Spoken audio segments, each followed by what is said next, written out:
Oh yeah. Oh yeah. Yeah. That's right. That's right.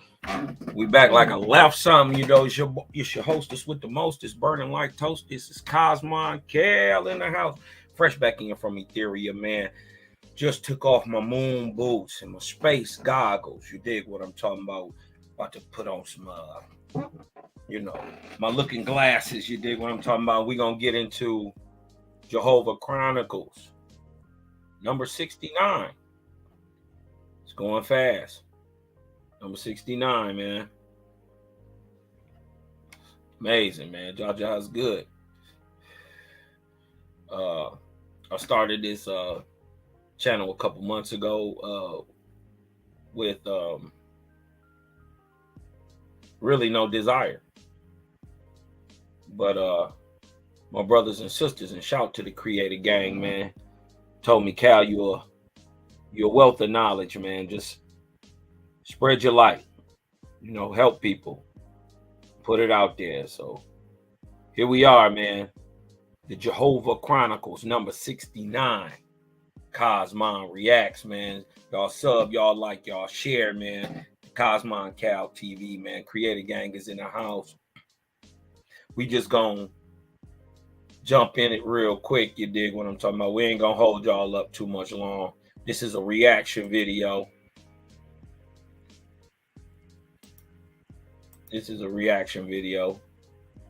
So we gonna get directly into the video with no delay. This is coming from Mystery History. They always come with some dope stuff. Y'all sub, like, share over there. They always come with some dope and bring that etheric light to the scene. You know what I mean? That higher light. Always liked those guys, man. So it's really a privilege to get to break down some of the stuff that they do. I might want to move that also. Maybe I could blow this up a little bit. Let me see if I could blow this up a little bit.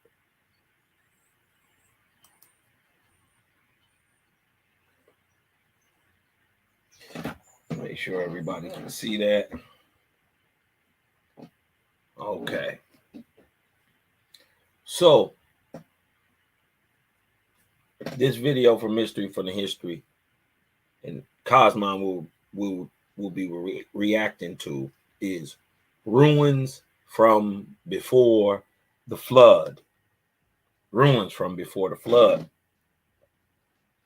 Funny part is, if you ask people, even theologians, you dig what I'm talking about, they'll actually tell you they don't know when the flood happened. Guys like Graham Hancock are just now coming to a understanding or a belief that the great flood or the great deluge that they're looking for happened during a glacial maximum, which is commonly known as the Younger Dryas. Now, when you look into the Elder and Younger Dryas, what you find is roughly 12,000, roughly 12,800 years ago, per there, the comet was hit by a planet. The planet was hit by a comet, and we went into a ice age. And then when the ice melted, now for them, their date roughly starts around 10,300 or so. 10,000.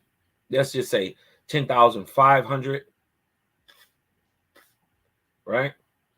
10,500 to roughly, I would say 9,600 years ago, or what they like to call BP1, which is base pulse 1. Well, what a base pulse is, and this is where they get their idea of the flood from, is that at the end of the Younger Dryas would set what many say is 1 mile, 2 mile high glaciers on top of Europe, roughly from around 10,500 to 9,500, let's say, but roughly 1,000 years. And at the time that the ice began to melt, which is called a pulse, right? The water would melt down. It would dump massive amounts of melted glacial waters into the oceans, raising the ocean levels, and from their estimation, and this does happen. You pour more water into a container that already has a bunch of water, and sooner or later it overflows. But during base pulse 1 at circa 9600 BCE,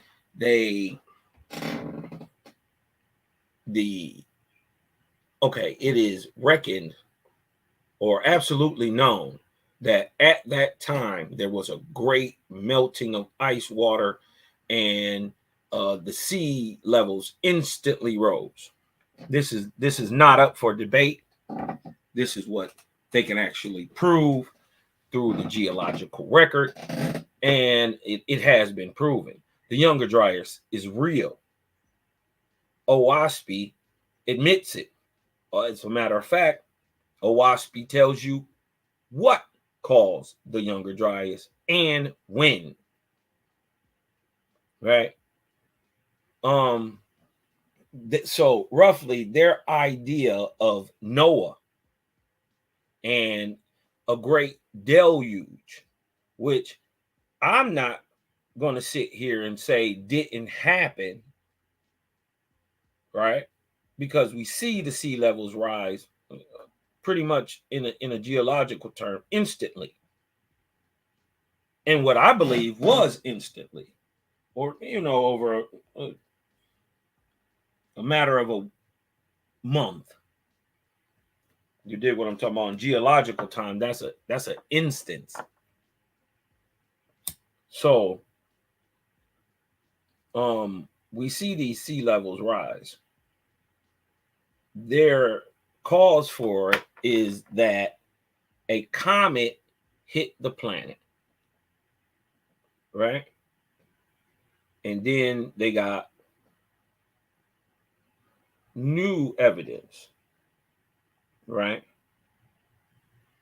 Where they understand that roughly 50 million square miles of land, or the earth, was eradicated for the most part, was ravaged, because they know from the size of, or what they believe the size of the comet had to be, what kind of destruction would have been left, right? 50,000 square miles. Kosmon here to tell you, first of all, that the time is wrong. Let's get this right. The Younger Dryas didn't. Okay, I'll put it to you like this. The cause of the Younger Dryas was a comet, but it's not because the comet hit the planet. What happened is, and OWASP explains this, and now remember, their belief is that, and what they can prove is that circa between 10,500 and 9,600 in the first base pulse, BP1, happened right around 1,000 years, right? They know massive amounts of water came out these glaciers. They are equating this base pulse 1 with the flood of Noah. What actually happened was not a explosion or a impact of a comet, but a comet's tail, its organic substance, the thing that makes it up, the rocks, the dust, the oils, the gases, everything that makes a planet is a comet in its infinitesimal stages. Just like an infinitesimal human is a sperm, so is a planet to a comet. It is an infinitesimal planet. So the tail of a comet, 600 years before the end of the arc of Thor, right? Oh, is it Thor? Yeah, I believe it's Thor. From the end of the arc of Thor, or 10,353, so 600 years before that, 10,953 BC, the tail of a comet was brought into our atmosphere and rained down on the planet, blocking the sun, the sky, for years, literally instantly throwing us into a glacial maximum called the Younger Dryas, right? They also tell you about, they know the land was ravaged. They just don't know when the land was ravaged. So right at the perfect time, science proves that a great calamity happened. Owaspy is showing you exactly when it started,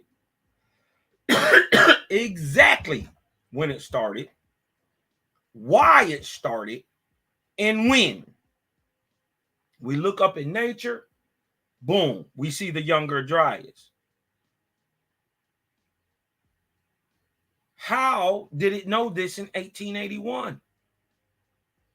There's no way. Nobody knew about the Younger Dryas in 1881. Nobody knew about a comet's tail being dragged into the planet. Not that it got smashed, but I agree 100% that these 50 million square miles got destroyed, right? Only 12,000 years previous, during the 17th arc cycle, after the creation of man, right? We were during the Younger Dryas talking about the 13th arc cycle, right? The 13th. Is it 13? Yep, no. Is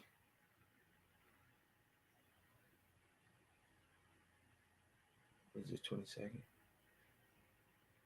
It's the arc of Thor, the 21st arc cycle. Yep. 21st arc cycle. Maybe I should just hold on 1 second. Let me see if I can pull this up for y'all real quick.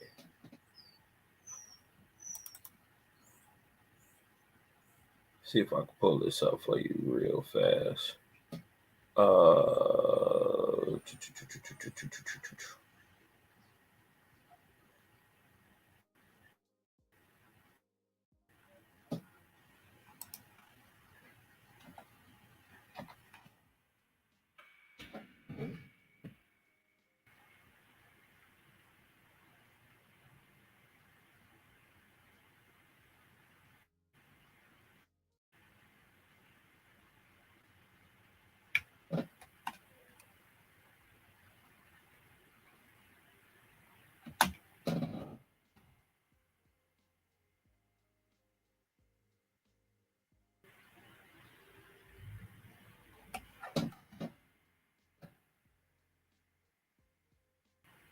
Okay. You know, we're visual people, so we always want to show, improve, and just Kosmon, you're not just talking. Let me make sure everybody can see this. Let me blow it up for you. Now let me blow it up for you real quick. All right. I want to show y'all what's going on. This, my friends, is the timetables of prophecy. This is roughly the last 78,000 years of existence of man, or since the time of what we commonly know as the time of Adam or creation.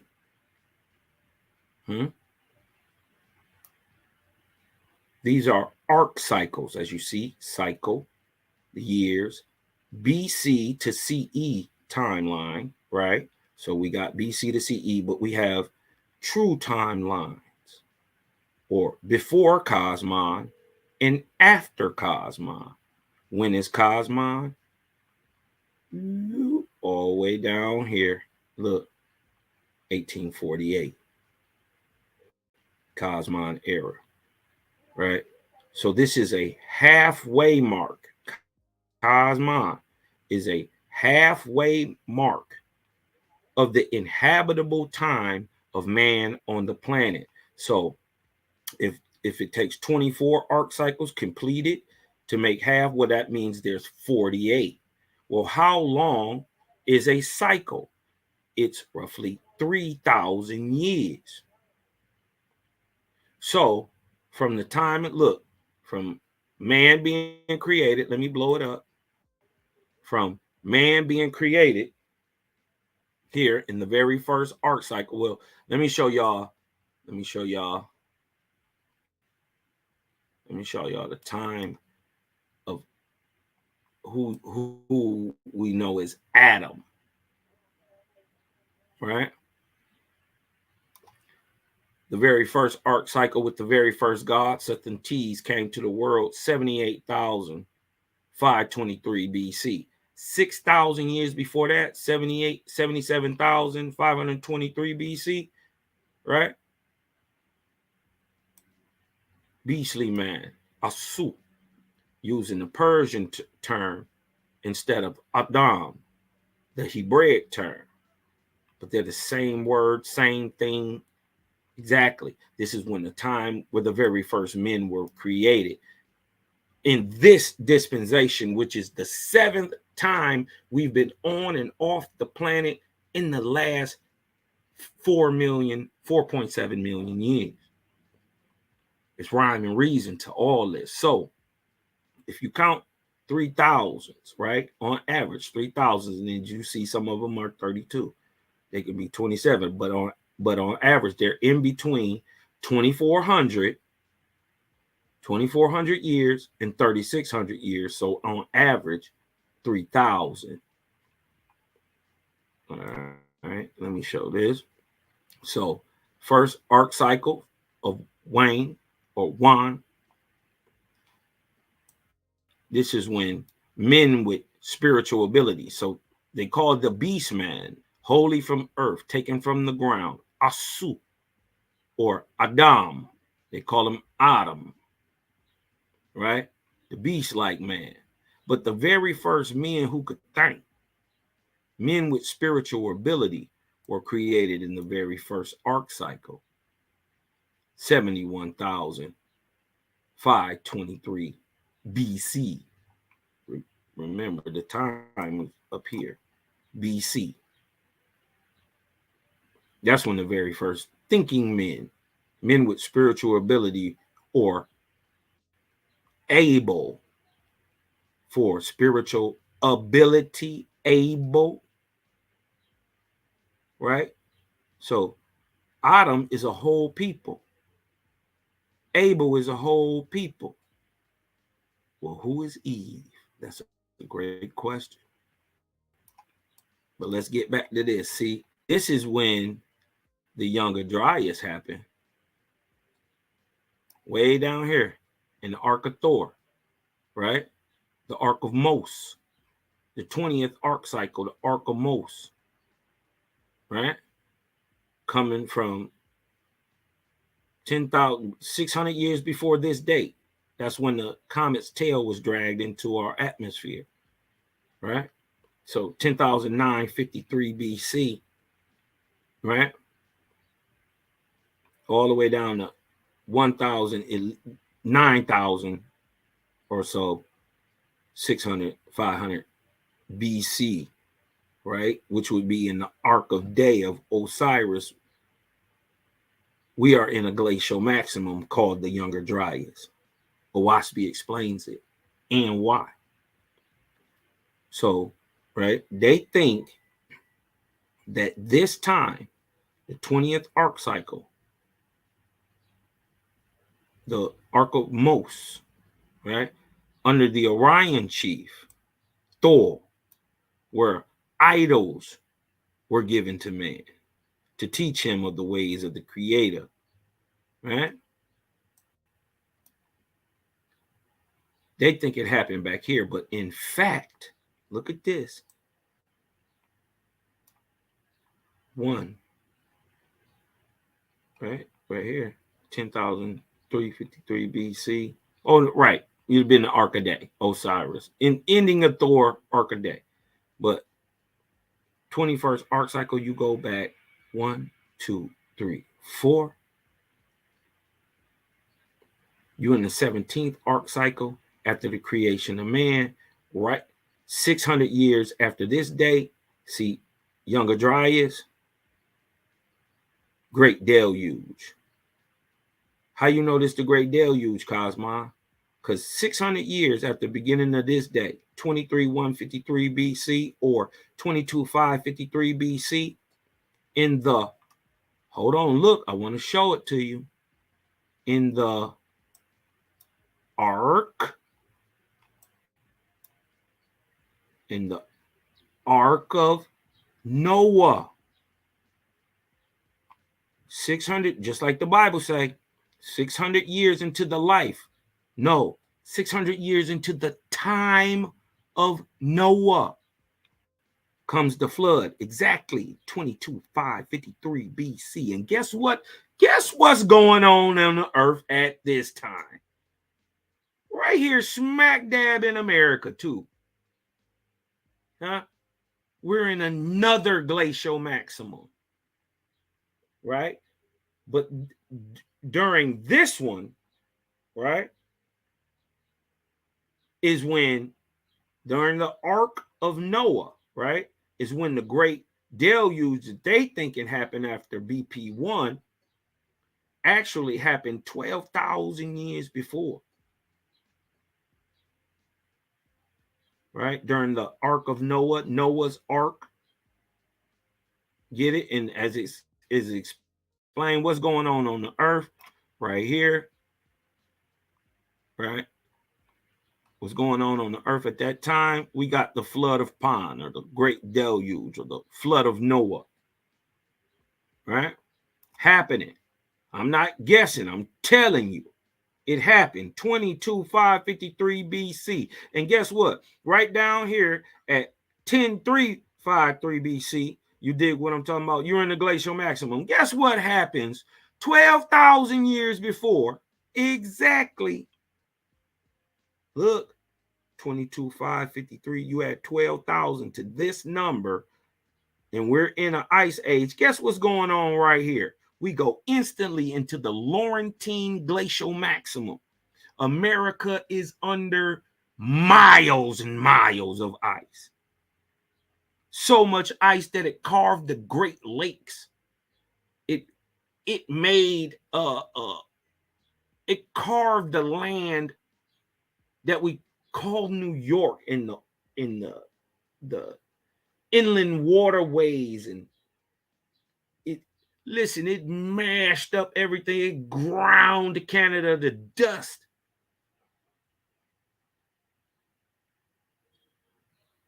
And when it pulled back,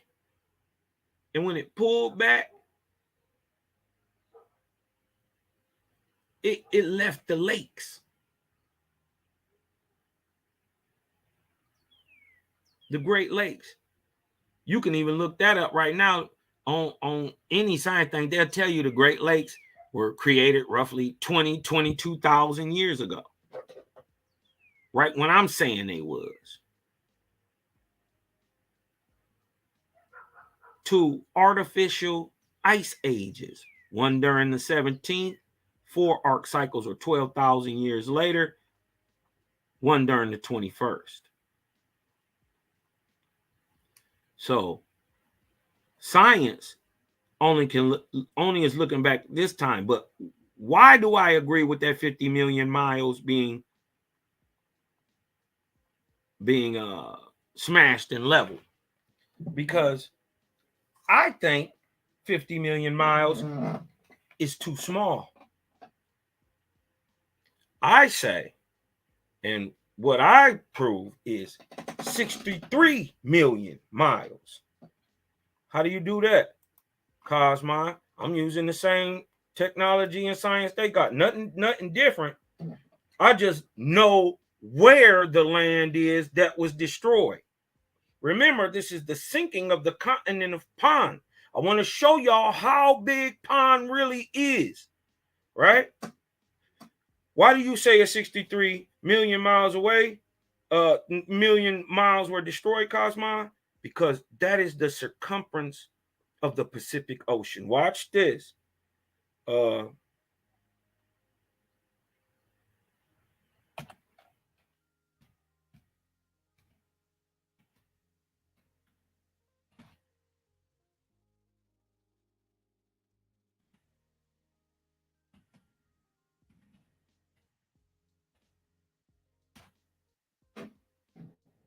Huh?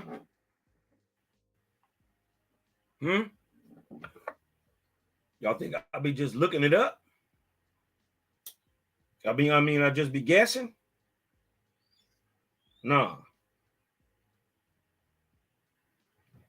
I give Graham Hancock, boy, they doing some masterful work over there. Yeah, 50 million miles were destroyed, but I'm gonna give you 13 more million. Why would you say that, Kosmon? Because where was Pond? Pond is, listen, it is the floor of the Pacific. The floor of the Pacific is the reason for the flood. It was cracked and sunken beneath the waves, not because of a cataclysm, but because of a God. A man who is from Earth.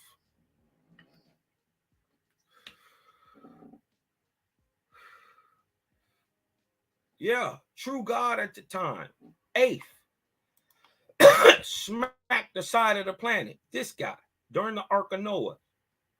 Eighth, an Orion chief, sunk a continent which caused what we know as the Great Deluge 24,000 years ago.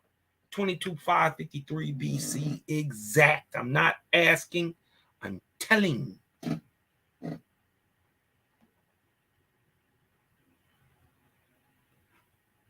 The 63 million or 50 million miles that were destroyed is now the floor of the Pacific. What happened? For those who haven't read Owaspy, you should go ahead and get that, man. Even if you don't buy the book, you dig what I'm talking about. I recommend personally the Seventh Era Faithist edition, but get any Owaspy. Get it all. Because once you understand the allegorical nature of the story of Noah, it's going to blow your mind. And listen, think about this. If Noah is not a man and Noah is a time, what is Ham, Shem, and Yafet?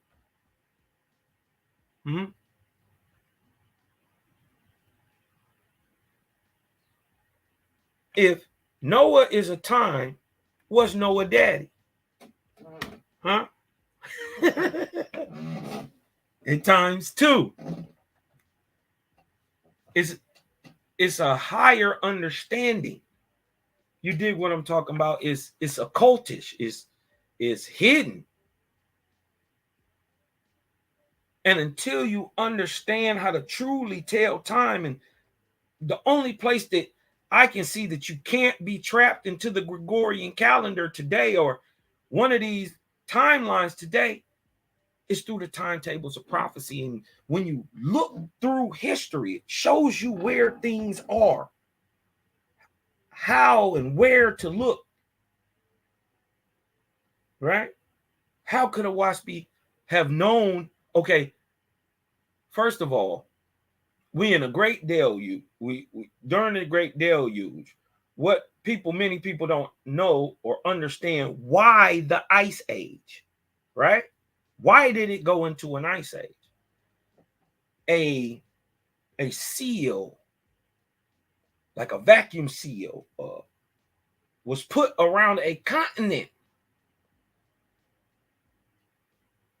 The force of the earth was multiplied, reaching 37 billion. No, it's 37.5 million, I believe it is, pounds per square inch is what it took to sink a continent. Right now, going on us is 14.7. So imagine 37.5 billion per square inch. It eradicated everything and pushed the continent to the ground. It is the floor of the Pacific. So when I say I believe that, I don't just believe that, I'm proving that. Why the statement of Graham Hancock and these guys doing this work is correct. But I'm just saying it's even more, it's even greater than what they think. Right? 63 million square miles. Pan was massive. So the god takes ether, which is cold, like space. Ether is space. Ether is cold. And it's a solution. Right? Just like on Earth. As above, so below. And what ether does on Earth, it also does in the heavens. It sublimates things. Same thing that the ether or space does to all corporeal material.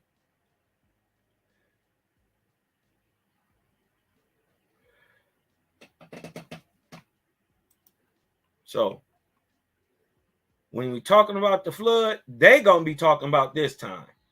10,000, 9,000 BC, 12,000 years ago from now. We down here.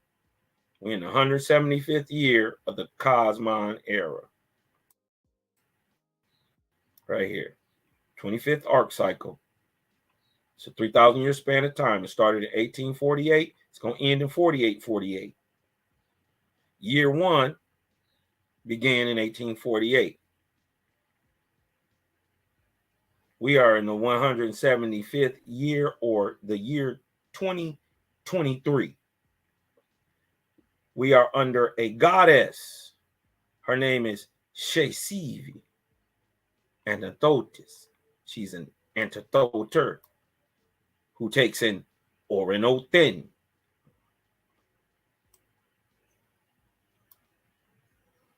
All right. So they talking Younger Dryas. We talking Noah. 22,553 BC. Eighth makes a seal all the way that passes all the way through our atmosphere, which, by the way, extends past the moon. He grabs ether, right? Space. What many might call dark matter, right? And he multiplies the force and multiplies the force, right? And then smashes it into the planet at 37.5 billion. 37.5 billion pounds per square inch. Over 63 million miles. Could you imagine the terror these people is going through? Man, liquefaction is just happening. Earthquakes and volcanoes and fire coming up out of the ground. And that's one of the proofs of the great deluge in the story of Aeth and Noah as told in Owaspy. Proof of it is in the creation. The Pacific Ring of Fire is proof of the great deluge and why it got caused. You dig what I'm saying?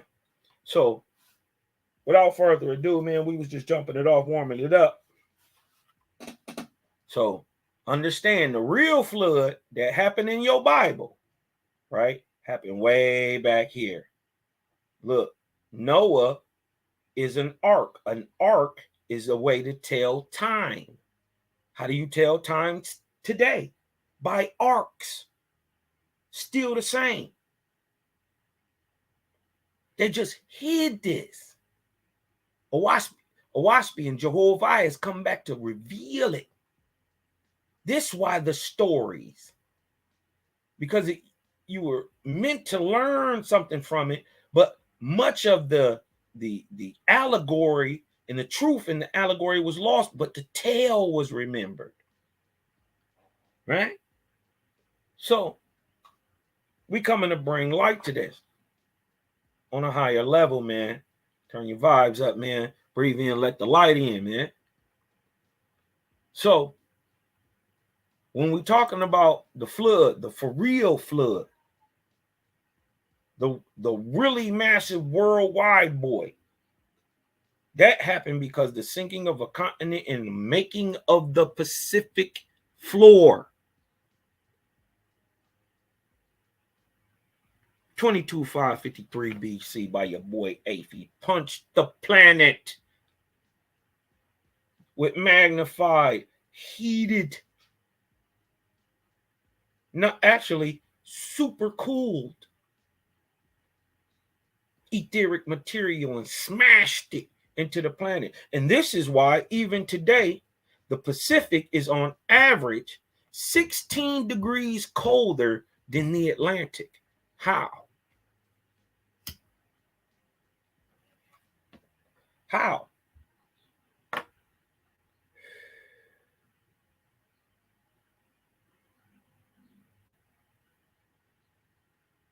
This guy smashed cold ass, heavy ass space, magnified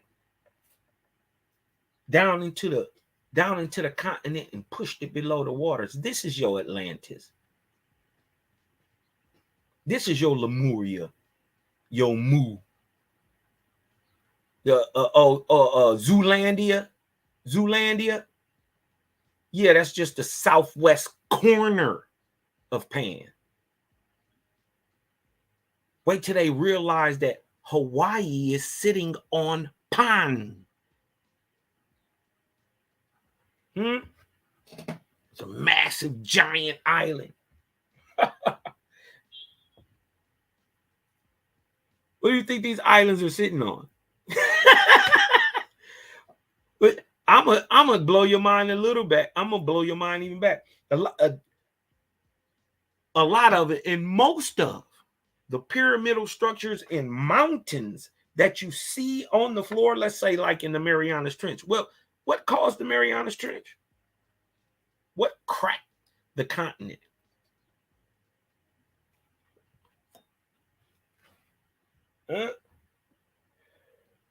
What could have caused a gash that big?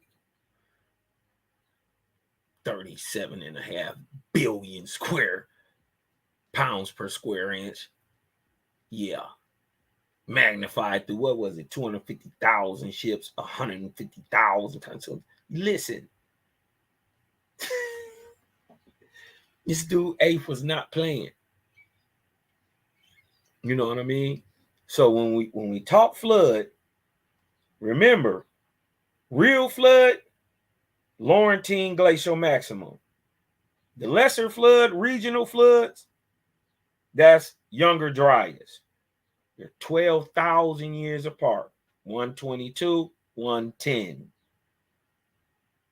You see what I'm saying? So that's a little clarity for everybody.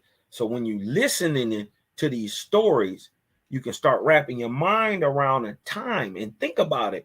They had these massive constructions. Who built this? Who built this? What they look like? Where was they from? How big was they? Why was you big? Those are the questions Owaspi is answering. Owaspi not only answering that, they answering who those people are. Not only then, but today. Because we're not nothing but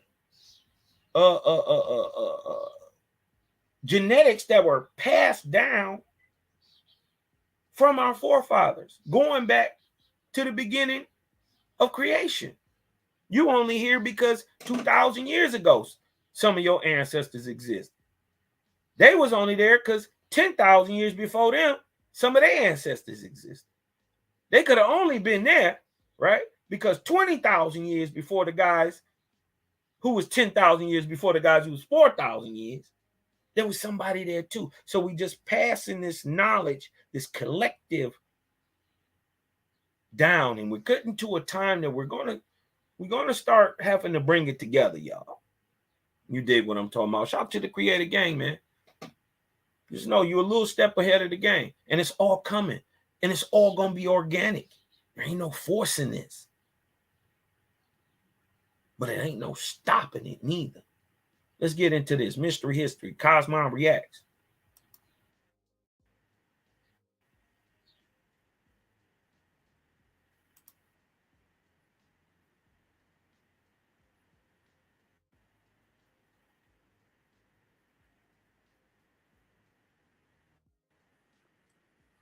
Remember, we read the Lost Books of King Og. Remember, one of the great giants who was about to get into the fight of the 100,000 Giant War claims he built Baalbek.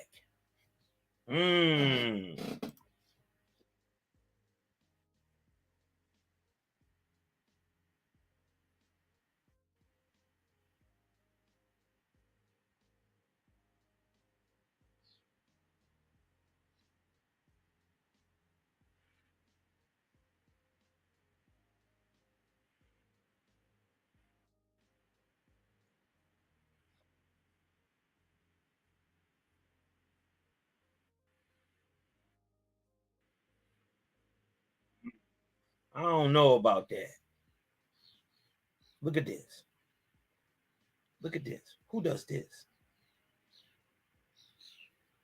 Who fits? And then these stones are hundreds and hundreds of tons of piece, and they are sitting on even bigger stones. This is a facade, a cutting of a rock that these guys are sitting on. But look how they stacked.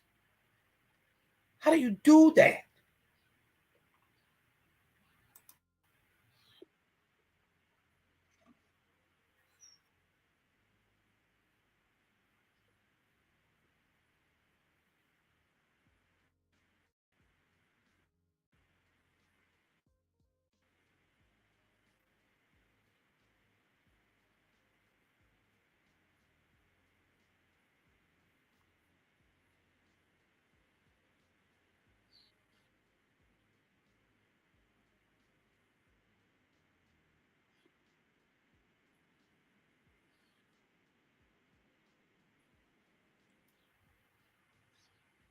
My thing is, if these people built this during this time, why aren't there more? Is it more feasible, right? That these people came out of Europe building this. Why didn't they build them in Europe? Is it more feasible that they found these and just built on top of it? Because if you notice, watch, the structures at the bottom are massive, but then they get little small, rinky dinky at the top. And then there's another structure on top, and there's another structure on top. which is conducive of multiple living times that different people lived in these places. How old are these things for real? If they predate flood, remember that's 24,000 years ago. I believe many of them are older than that. 30, 40,000 years old. Lived in by different peoples over time.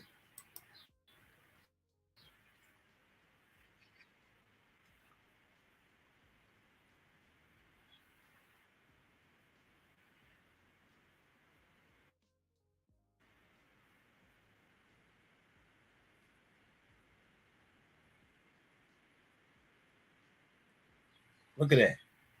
They cut the whole mount. How do you do that?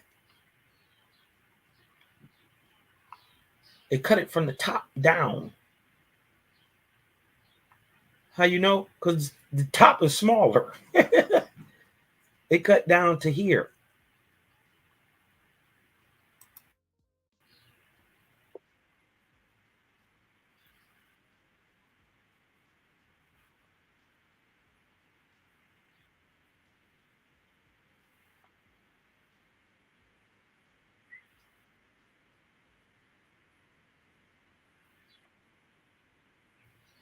Miletus, the city of Antiochus, is in modern day Turkey, right?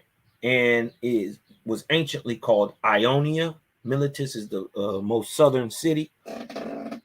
Um, they were groups of Ionians, 12 tribes of Ionians, Greeks, Edomites from Turkey, right? It's right on the coast of the, what is that? Is that the Aegean? Right at the tip of Turkey, the most western tip of Turkey. That is Ionia in ancient Miletus.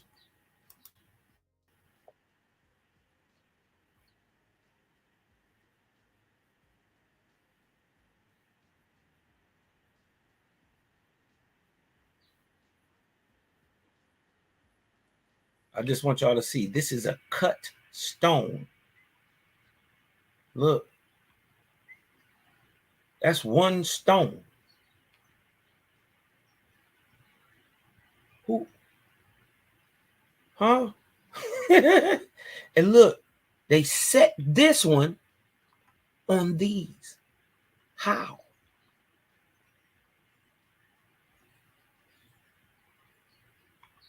How? This is amazing. They listen. It's something, man. As faith is right, I want to get out the way. That when you looking at whatever you looking at, you dig what I'm talking about. Especially when you're dealing with the ancients and you're dealing with history. Science has this overview, right? That when you're looking into the past and you're looking at the ancients, the farther you go back in history, the dumber the people must be, right? We so conceited as a people, we think we are the pinnacle of evolution, right? That's what's going on with that. And science is trying to uphold that ideology. But when we look back in time, look at what's going on. What I want to reveal is that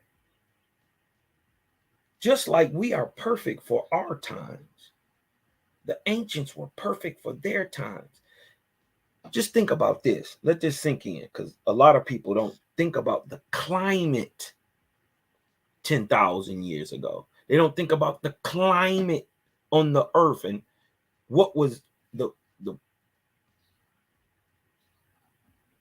the type of vortex and level and even our oxygen levels, Right now, do you know we only breathe in roughly 19%, 19 to 21% oxygen? That's what's in our atmosphere. Most of it comprises of nitrogen. But there were times on the planet, 2000, 3000. As a matter of fact, the further you go back, the higher the earth temperature gets, right? Also, which is explained during the Gadol period, or 24,000 year periods. And we find that there is more oxygen in the air. If things are growing to the extent that they are at 19% oxygen, imagine what it did at 50.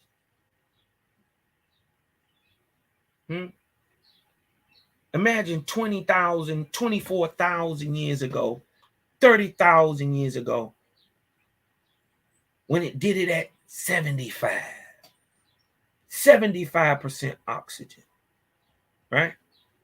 That would mean that everything is breathing more, everything is more optimal, everything is more big.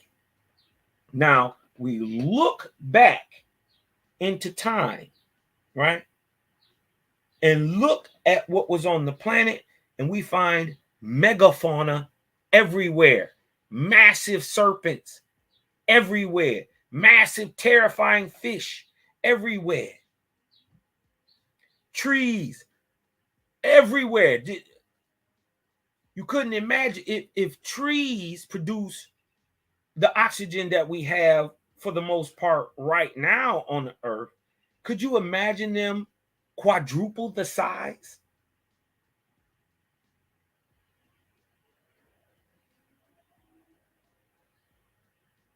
They would literally pump oxygen off them so much you would probably be able to see it like a mist the higher you went up. I'm just saying, some stuff out here.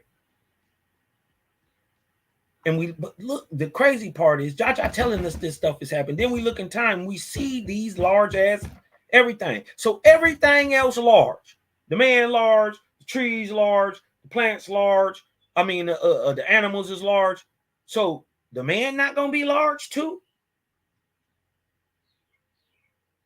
I'm putting this in science, man.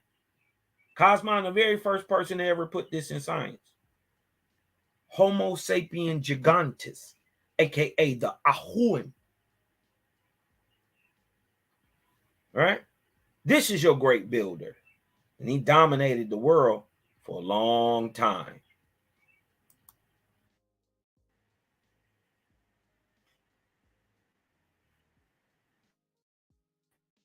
I want y'all to notice this. Look how the megalithic cut of these earlier stones here, and then look how it get little. You know, you just place this, pop, pat, pat, pat. That's nothing like this. Hinting that this is two different civilizations. No different than what's going on in America with the Incas, the Mayas, the Aztecs, because they didn't build none of them pyramids. They built the little huts and shit on top.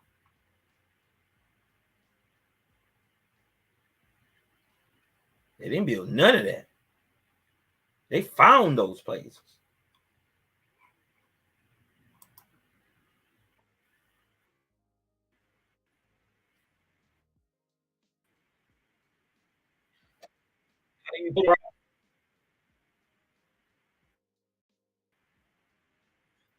And you got to know about all these ancient structures. Look way back here. It'll let you know. First of all, this was buried. They found this. This wasn't above ground. It was buried. One thing you will always know about these ancient structures, and which dates it for me, at least, this is at least 3,500, 3,000 years old. Why I say that? Because look, it's burnt. Escra. Look, that's burning. how do you get these big ass rocks way out here from up here? Something hit it. Boom. Escrow.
Mm.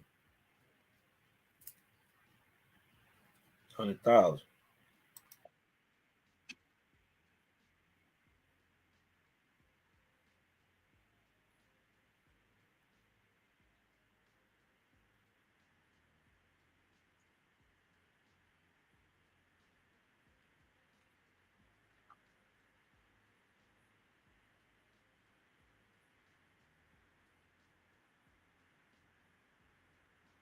Mm.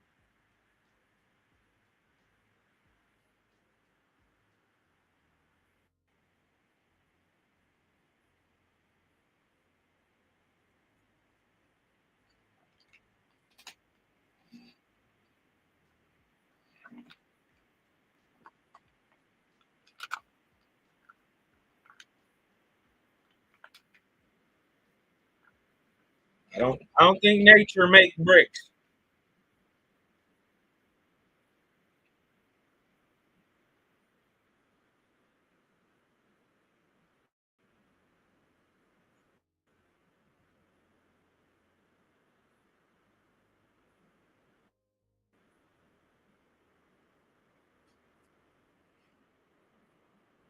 This reminds me of when in the book of Sethenties, when Sethenties first came to North America, uh, he creator told him to look at the mountains, look out west.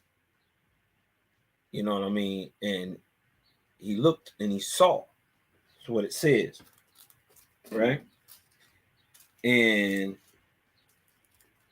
he, in the text, it seems like God had an epiphany, like he just realized something. You know what I mean? And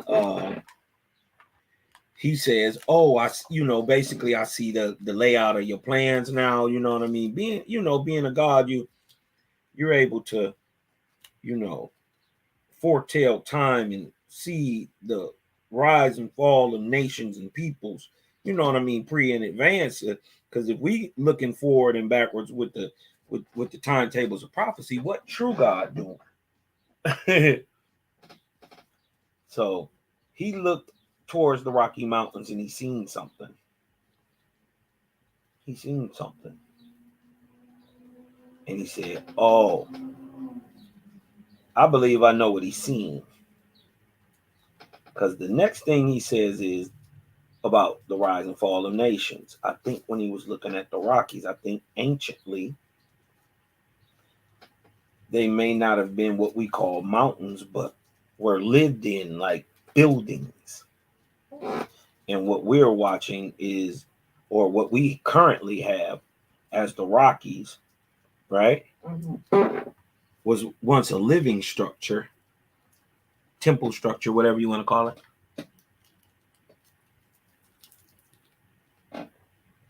And not a mountain per se,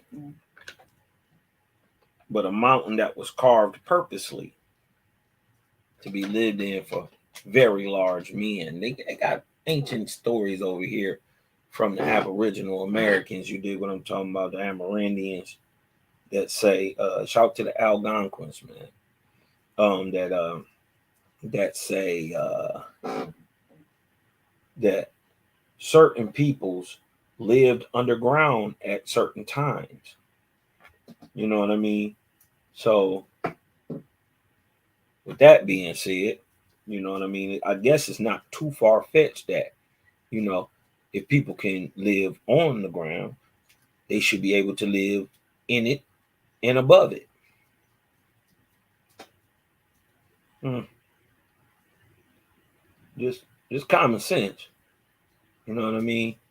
I have seen high rises before, so man can live in the air. Um,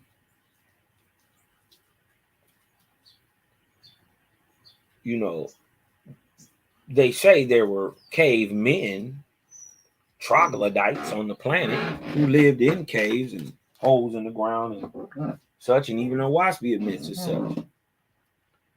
So we know they can live in the ground, but where? You know what I mean? Did that do something to the people DNA? Did it change them? Did it? But these stories is out there. That's what I'm saying. Check this out. It's cool.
Hold on, y'all.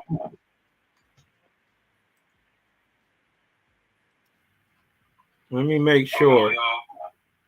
Let me stop that. Let me go back. Share the screen again. Let me stop that. Let me go back.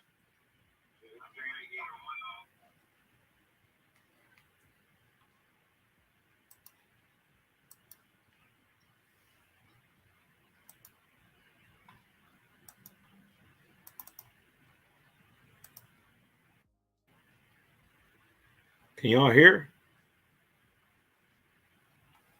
If y'all can hear me, put a one in the chat. I'm gonna try to start the video, making sure y'all can hear it. This is crazy. Let me see.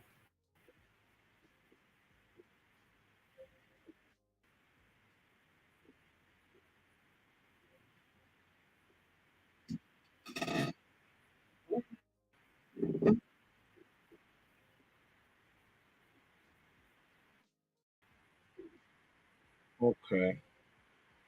You don't seem to be getting any sound on the videos for some reason. Let me stop this. Let me stop this.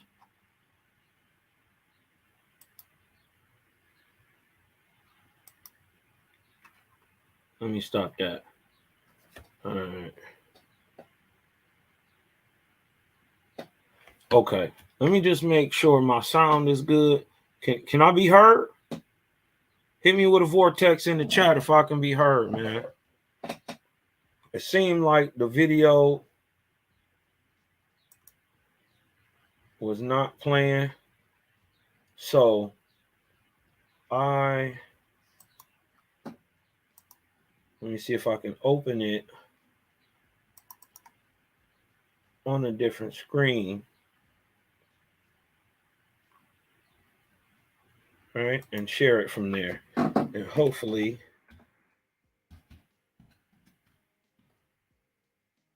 I can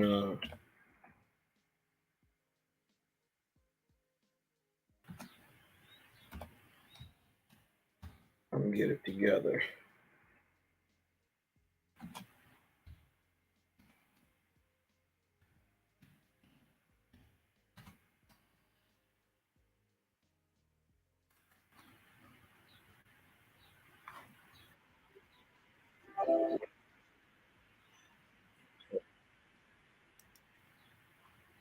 All right. Let me go back here, y'all. Let me turn up the music a little bit. Let the faces dance for a minute. Small recreation while I get this together. Make sure this thing running right, y'all.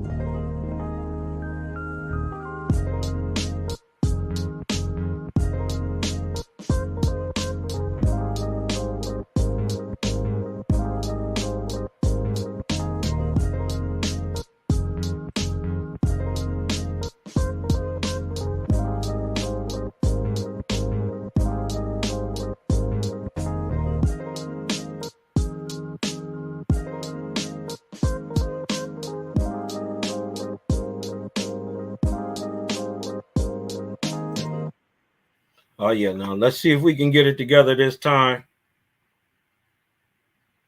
Let's see if we can get it together, y'all.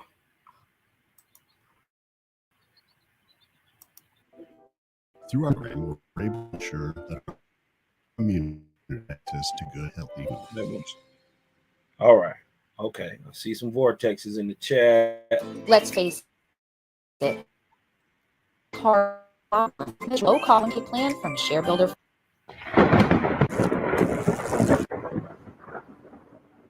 All right. Who built the Balavi Mausoleum?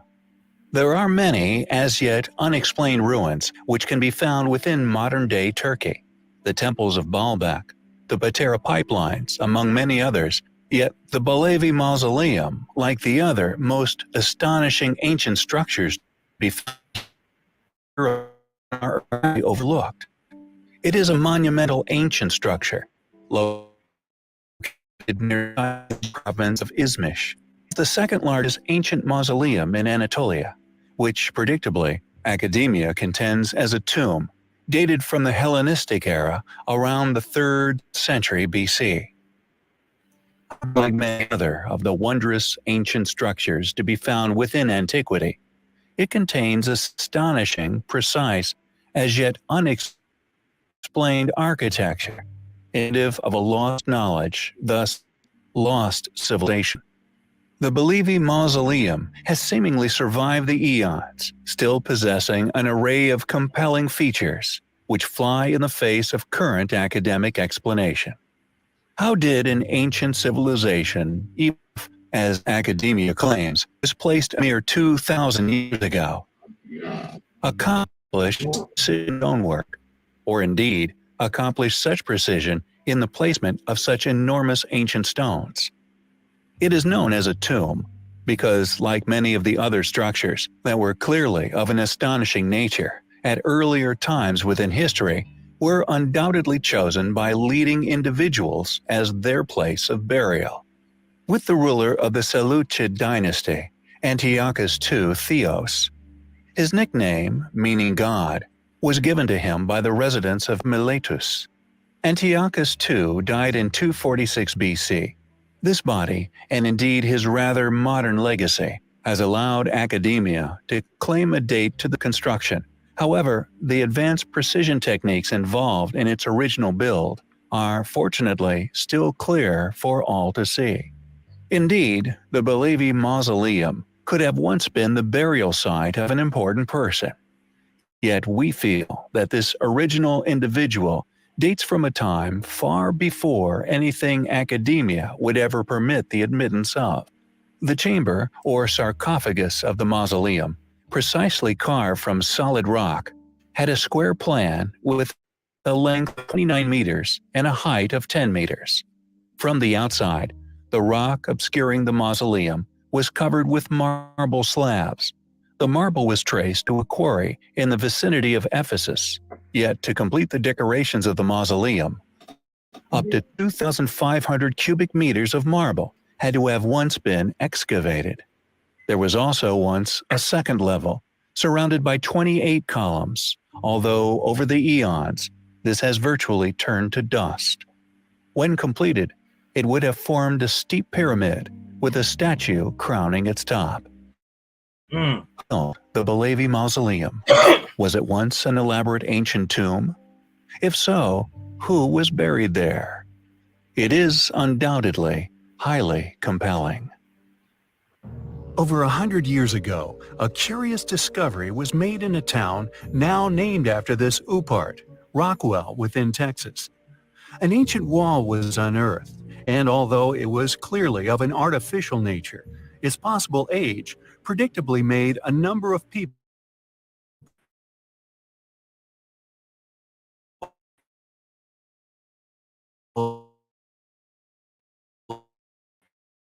academic narrative suggested that the rock wall had been where it lay for over 1,000 years. Its origins have been heavily debated ever since its initial discovery. In 1852, farmers in Texas were digging a well when they discovered the wall. Conservative estimates have placed its creation some 100,000 years ago. Yet now, many believe it to actually be an antediluvian relic left by a now lost civilization some 200 to 400,000 years ago.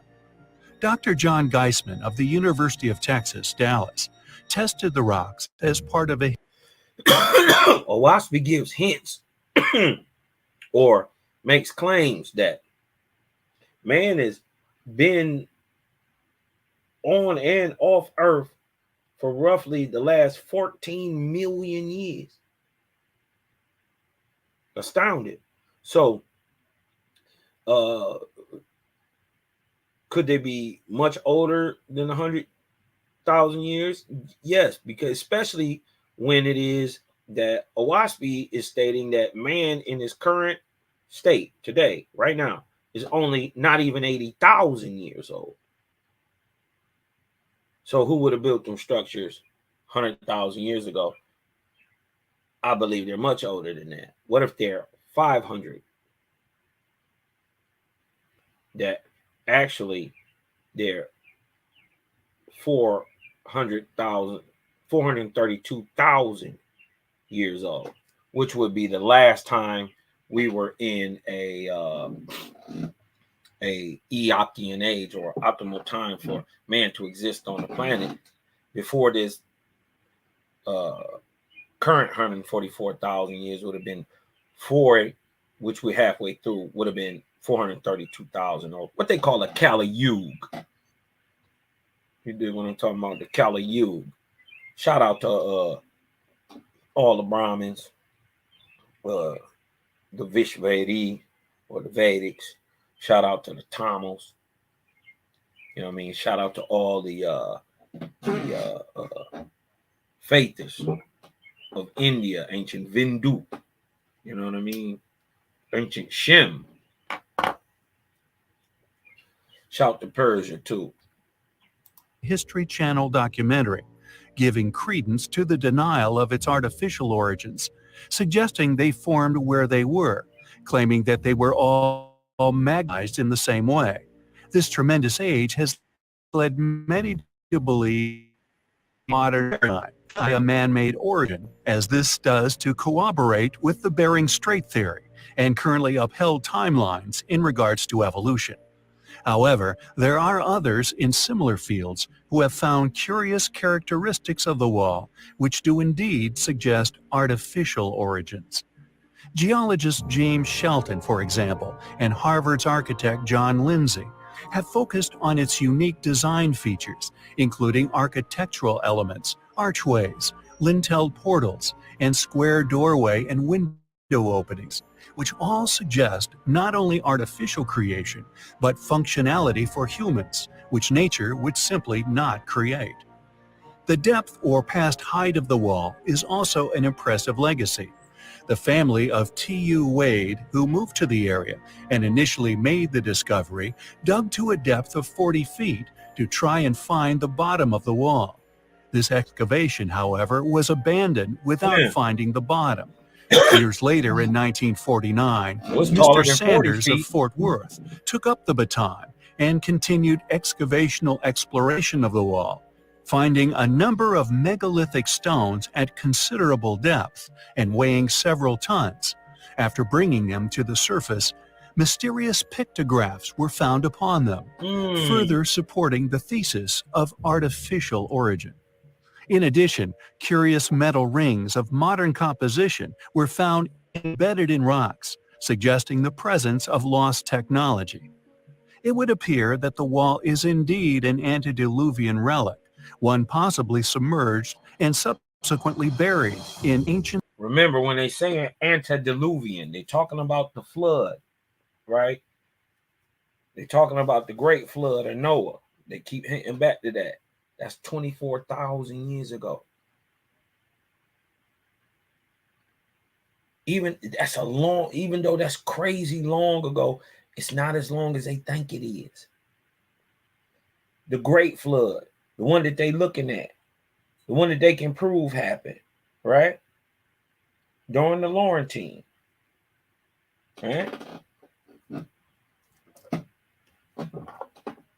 We find massive buildings buried under tens of hundreds of feet of material. How do you bury it under 180, 90, 120 feet worth of earth? Escra. It's the next book, man. I think this is what Seth and Tees was seeing. He said, oh, right. He was looking down through time what was going to happen. I bet you it was during a time, there was a time where he seen a great civilization rise up out there in the Southwest, right where I'm saying this at. Everywhere where I'm saying this stuff is, we find it. And remember, more anciently, right? More anciently, where what we call, or the whole eastern side of the Rockies,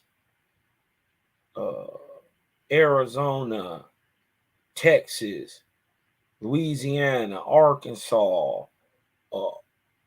all the way up through Colorado and Wyoming to where They got the dead lands. You dig what I'm talking about? All that stuff up there. All that was an inland sea.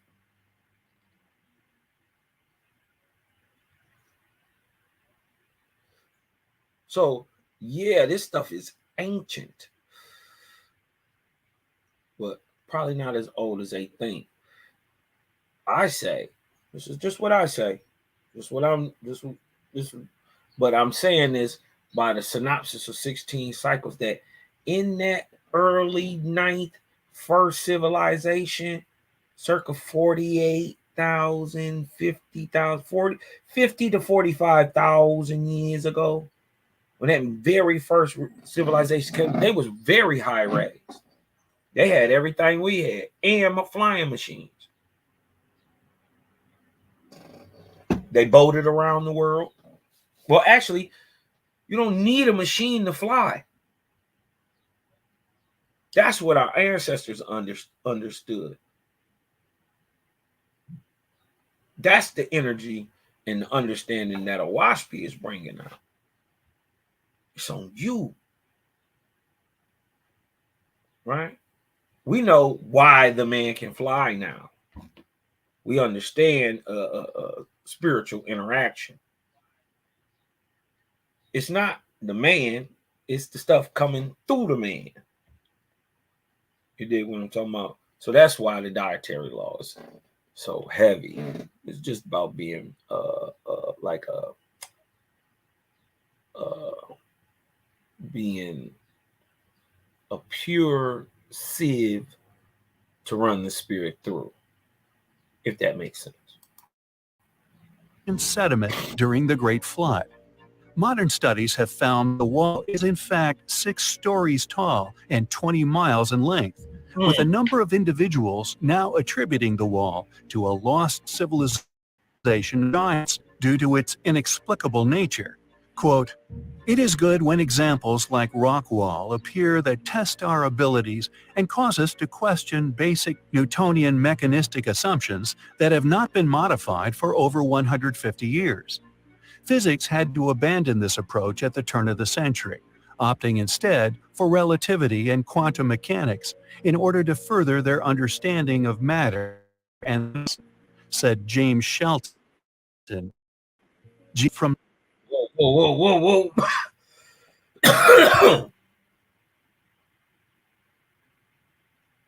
Oh shit. Look how big this thing is. That's the Ahun. These are your great master builders, your great megalithic builders. Look at that's like 3 times the size. These dudes was huge.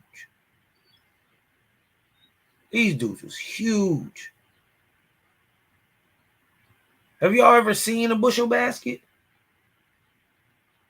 Okay, a bushel basket for any of my friends who didn't live on a farm or didn't grow up where fresh veggies was grown up. I want to give you, or to my younger faithish brothers and sisters, you dig what I'm talking about? I want to give you an idea of how big a bushel basket is for something you would commonly know.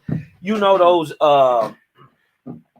little clear totes that you buy from the dollar store or whatever, you know them little clear totes. That's roughly a bushel basket.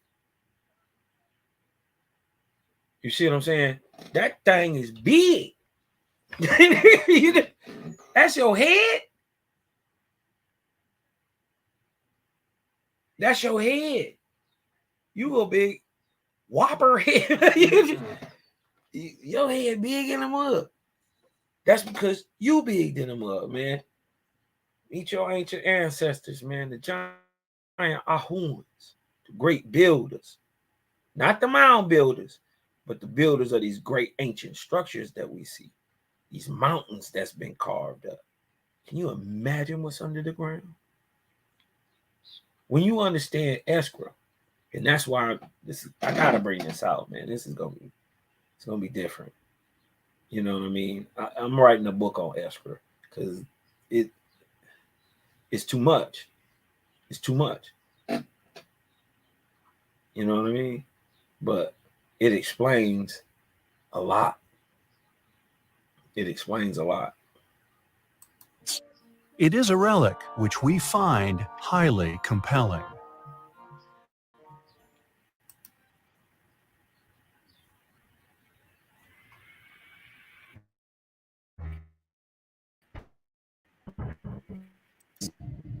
Yearning for it.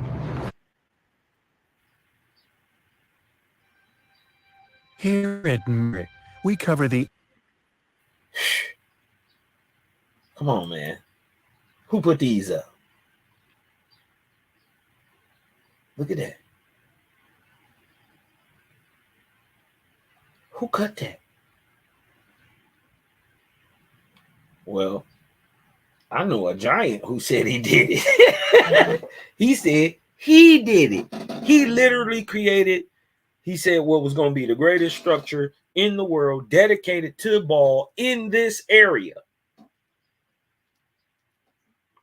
Outside, close to the west of Bashan.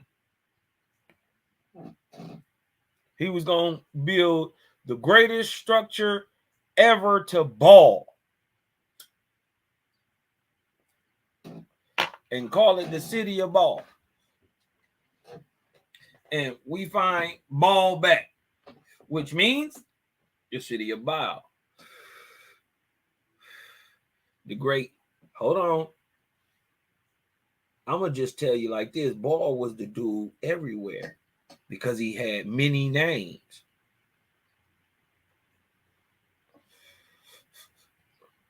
Baal was Apollo. Baal was Marduk. Baal was Horus. Ooh, that's going to hurt. That's going to hurt. Baal even later on in time became the third iteration of Zeus and the last iteration of Zeus.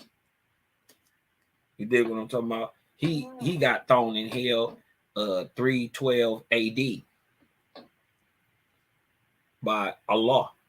Ooh, aka Thoth, Gabriel. Yep, the inspirer of Muhammad. Look at this. You think just some dummies did this? You think they stupid? Look at this. How did you cut it? That's what obviously it's some. They did one or two things. They poured it as concrete, like they did the pyramids, or, dude, ain't it? What did you cut it with? How do you hew it? And how'd you do it so perfect? That's crazy. This is nuts.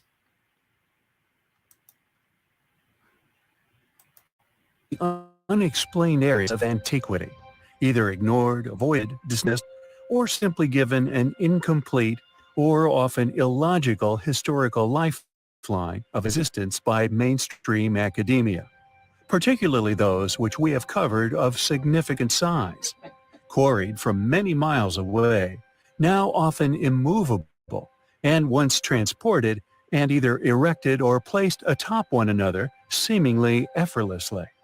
We were, in a past series of investigations, looking into an interesting quarry within the Bazda cave system on the edge of Turkey, a place with particularly good granite and a proven source of stone for numerous megalithic sites many miles around.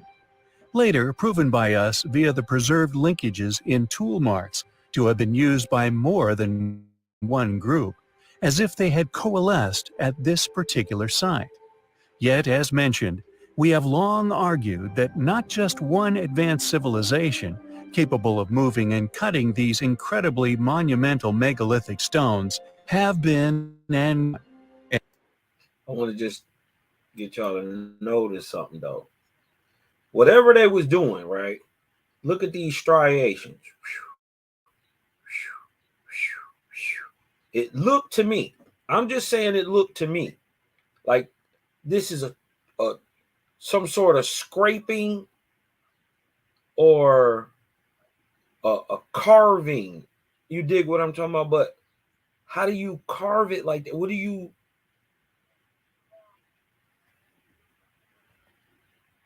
either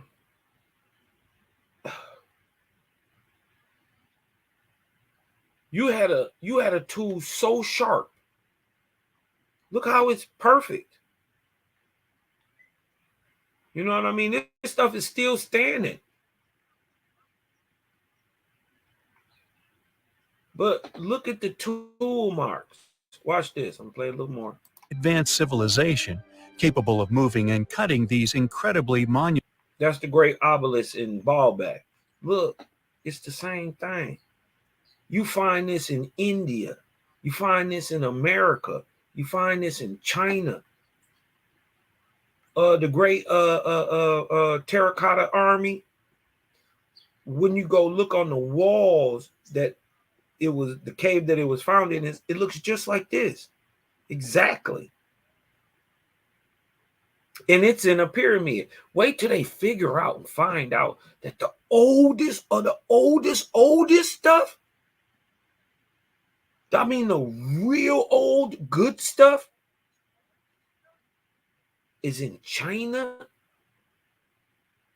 And America there too. America got some good stuff. I ain't gonna lie. We got Guatemala. It's wait till they figure this thing out, man. Wait till they figure South America out. Oh man. Listen, you have no idea what was going on in South America. It is nuts. When I'm gonna have to get into South America one day. When you see how different it is today than it just was 600 years ago. I'm only talking about in the last 600 years. I'm going to show you a change that is unthinkable. I'm talking about what we know today as jungle. I'm saying upwards to 95% of it was literally planted, agriculturally grown land. All of it. With cities everywhere. The more they start looking with this LiDAR thing, oh man, South America is going to open up so much. Wait till they figure out Colombia, Nicaragua, and all up in that little crack right there, Costa Rica. Listen, yo. They ain't even figured it out yet. And then the best stuff came from the Ions. It came from the little people. The ones who came to America, North America, they start calling them mound builders. They built the mounds, right? People don't understand that the mounds are older than the pyramids. But I say this too. You always seen a big guy with a little guy in every story you've ever heard about a hero, or you see a big guy and a little guy. They protecting each other. They don't war with each other. It's always a big guy who could be perceived as a giant at all times. Talking about a regular man. You be roughly a giant. You dig what I'm talking about? 2 or 3 foot man. So let's do what like Owaspi say. Zarathustra, circa 7,000 BC, they say was roughly 3 men. So are you saying 3 normal men, 6 foot men? Let's just say we go a couple hundred years ago and use the European and say on average you was about 5.5 feet tall, right? 5.5 feet tall. That would mean Zarathustra was 16.5 feet tall. Owaspy says he was the tallest man on the planet at that time. And couldn't nobody slam him. He was boofing. He was boofing. He was boofing ninjas, putting them on their head. Boom, bam, boom. They couldn't mess with him. He was physical. He was fast. He could fight. He wasn't no punk. But his heart was, he didn't want to hurt nobody. But he lived in a time of great physicality. People still ate people. Y'all better read up on the Balgan God. Man. Read up on the Sun Kingdoms, read up on the Balgan God. That's where you start to get a lot of these lion chambers. People start having lion dens. You heard of the stories, people feed them to the lions. Yeah, that's real. That is real. That carried down into Rome, if I'm not mistaken. They still had man fighting beast in Rome. So, but I don't see why, if it was a small man, it wouldn't be a tall man. I'm just saying, I just know how my creator works. He ain't gonna make no up without no down. It just don't work that way. Monumental megalithic stones have been and gone, and we feel we have and continue to provide sufficient proof of these claims.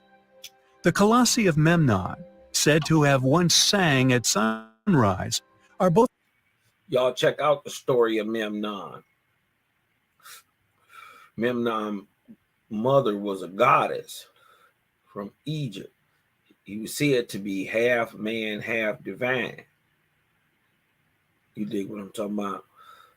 Said he was the only warrior on the planet who could match excellence, par excellence, with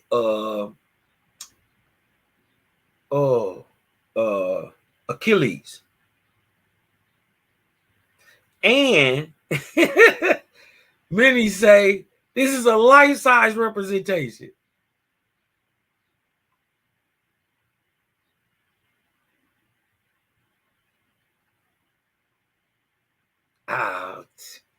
I don't know.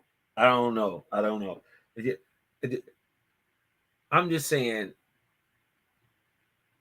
I could that's huge.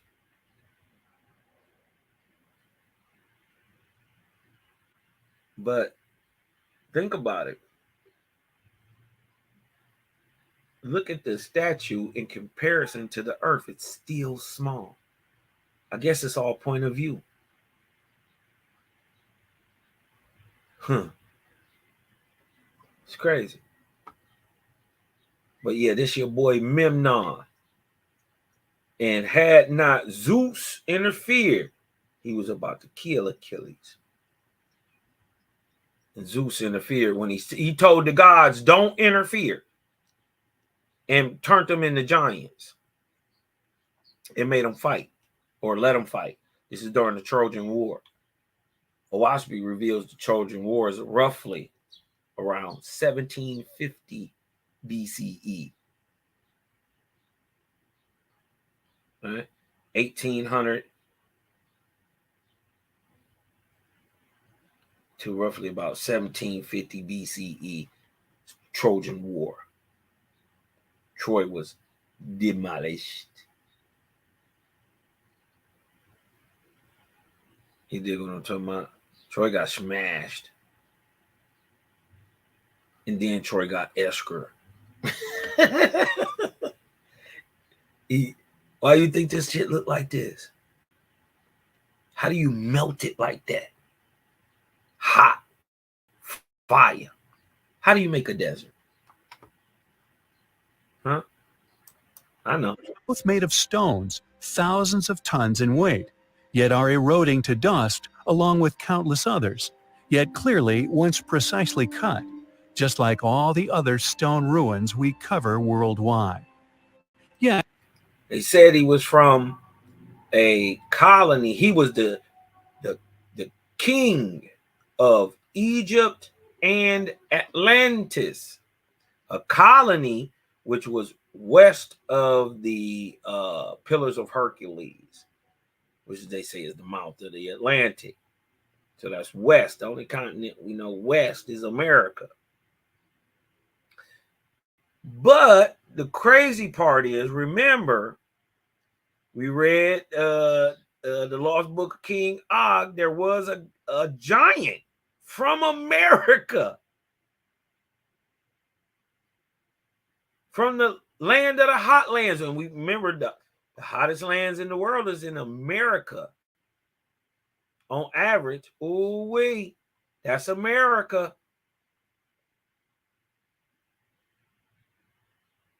Not what you would think it's Africa. You would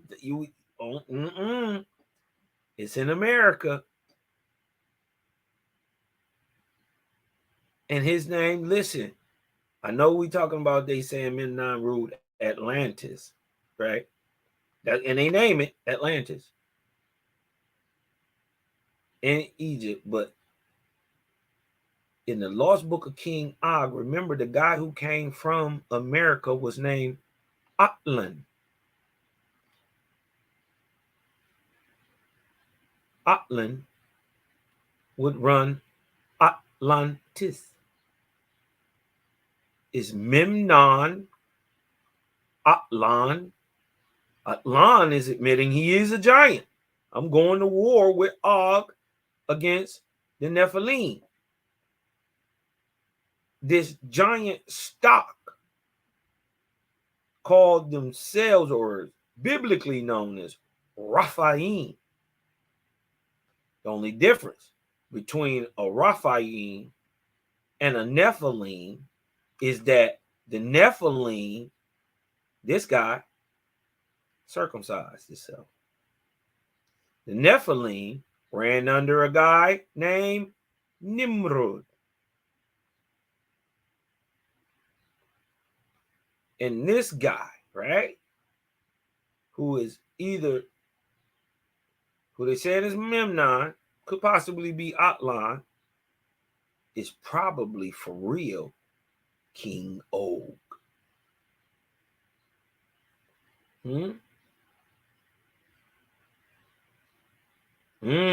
Just something to think about. Kosmon. I done hit this Etheria. At sites like Petra and polygonal casing stones found in some most curious of places, such as the pyramids of Egypt, preserving stones in a similar condition to the colossi. Certain stone monuments of gigantic size, found and stored in near perfect condition, are found in these same areas, as if somehow spared catastrophe. Does this prove a sudden great flood? They regardless, we claim, prove several cycles of activity at stone-cutting creation. Fact. Were some monuments submerged and therefore preserved under the sediments, like those secretly removed from the pyramids and Sphinx during initial investigations? Were they attacked by a geological event? The perfect preservation of some of these statues must eliminate sandwear as a possibility. The pursuit to the answers to these questions become closer, and we feel highly compelling.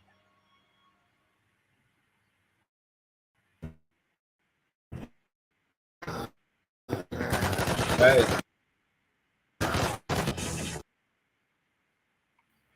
This is good. We in the past covered countless incredible and compelling ruins, which can be found within Japan, indeed all over the world, told y'all, upon which we continue really to find get to the connecting really old features, good stuff, which not only suggest there was once a global, go to ancient, China, go to highly Japan. advanced civilization, but the chance that these architectural techniques came about at the same time in history, the world over, by coincidence, is so slim that many said features, we feel, can instead only be seen as corroborating evidence of their past existence.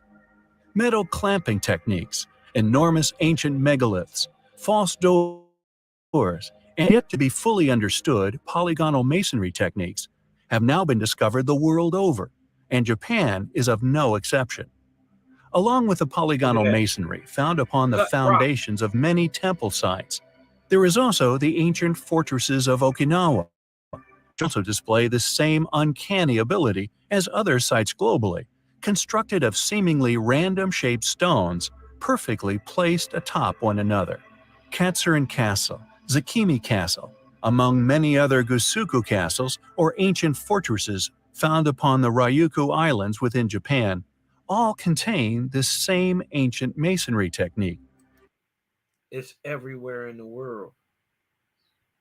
They call it polygonal masonry or megalithic. Look how it look. It's all fit together. It looked random.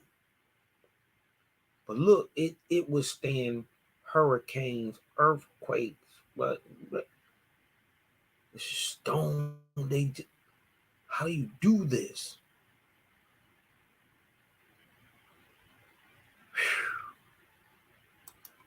Exhibiting this now lost knowledge. What I'm saying is you can't be no dummy and do this. You can't call my great ass granddaddy no dummy and he building this. And then this is the thing, what y'all gotta understand is it's something who sat on top of this. It did something. They ain't put this together to do nothing. And they built it to last. You know how old this gotta be? Look at the weathering.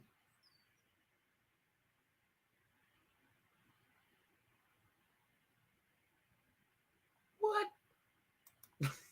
And thus lost civilizations' know-how. Although many of the sites are claimed as restorations, any explanation as to how this ancient masonry. And look, this ain't this. This something different. This ancient. This that good ancient stuff here. This stuff is new. That's just the style that they build in. They found this shit.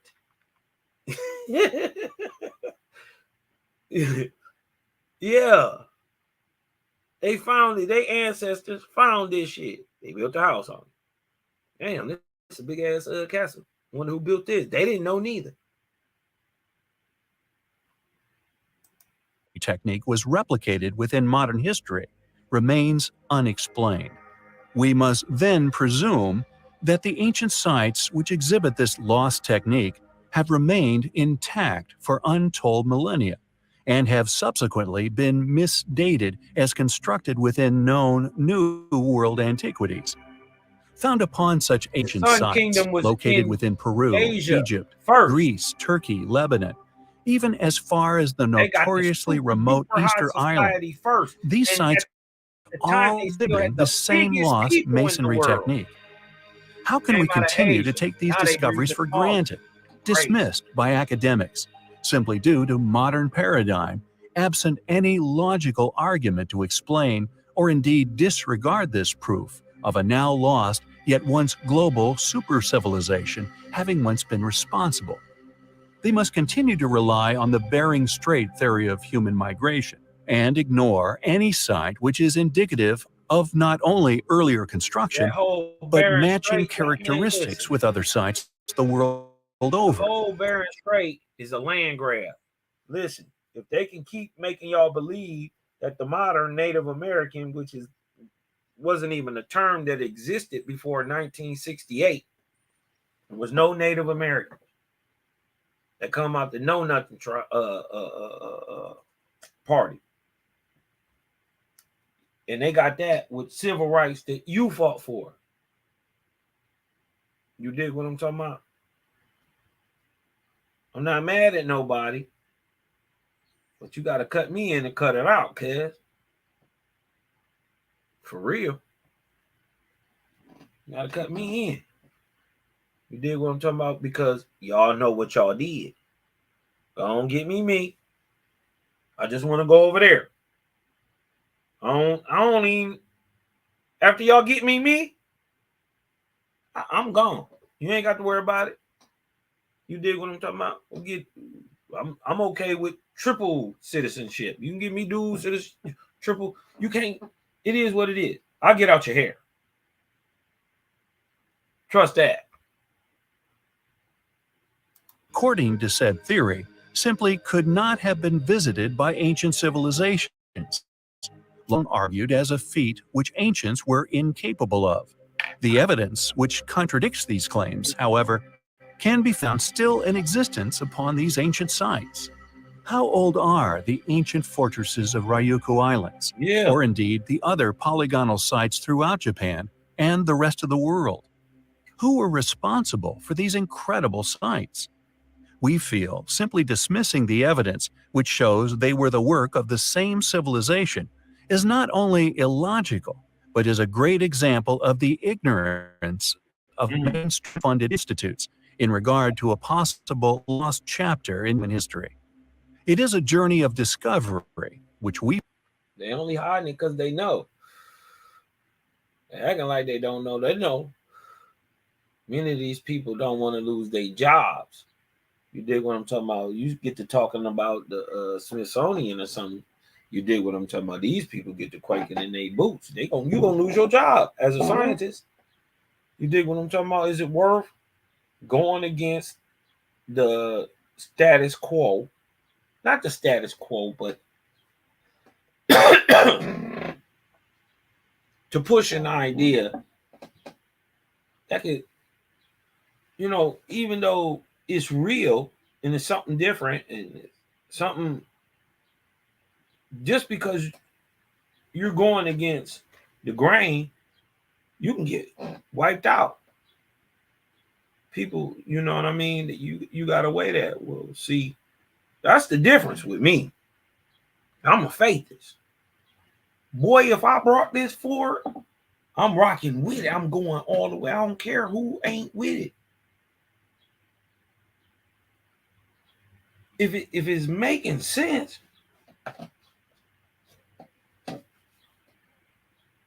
man, that's the difference. There ain't no, at that point, there ain't no choice for me.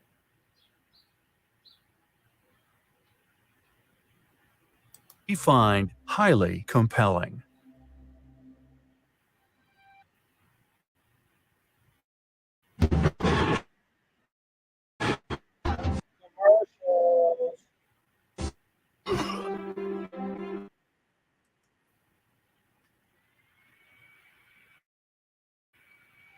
Ruin holds an astonishing ancient secret.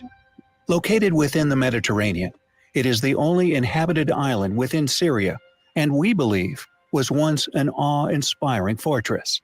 Having once been protected on all sides, although very little of the wall remains, what is still in existence demonstrates an incredible past civilization's prowess. Like with so many other ancient sites around the world, it was constructed using enormous megalithic blocks, once somehow masterfully placed atop one another. It is unknown whether this wall was created from fear of the seas or possible invaders, but this gigantic wall once enclosed the island completely. Known to the Greeks as Arados, it was renamed Ruad or Aruad by the Templars during the Crusades. How did this ancient civilization complete such structures? There have been numerous individuals of late attempting to explain away many of these enormous megalithic walls and buildings, such as the temples within Baalbek, as mere Roman architecture. However, just like the academics they parrot, they conveniently have no logical idea as to how this was done, relying solely on modern drawings of these events rather than any form of demonstration. As we have mentioned on many occasions, it would be a logical strategy to not only adopt such awe-inspiring works of architecture as Crazy part is, one thing y'all gotta notice too, the same like style, what they like to call Roman, so it ain't Roman. They found this.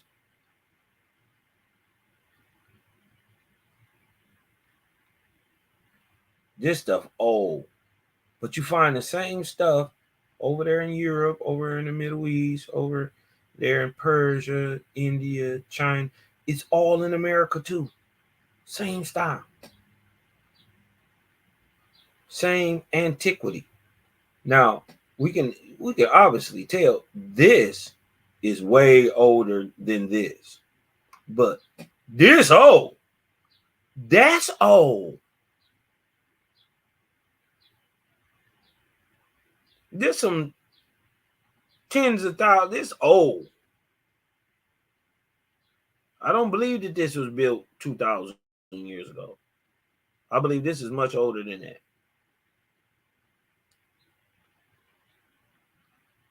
And I believe the different people came and lived in this stuff. But the guy who made this ain't the guy who made this. But also to steal techniques these civilizations would have been capable of and claim them as their invention, such as Roman roads, Roman columns, etc. There are many buildings on our Earth that are, we agree, undoubtedly 2,000 years old.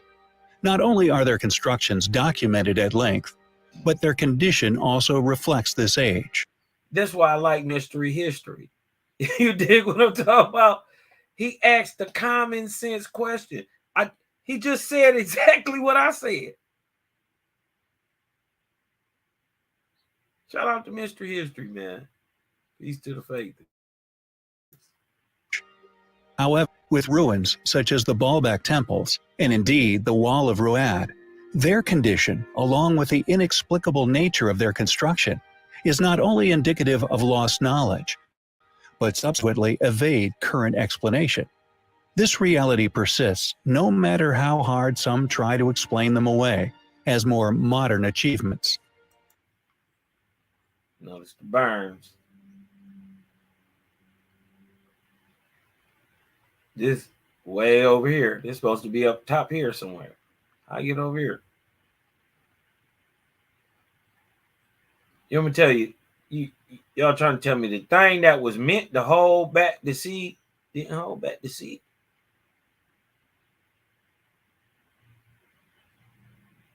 Y'all want to say water did all this burning right here?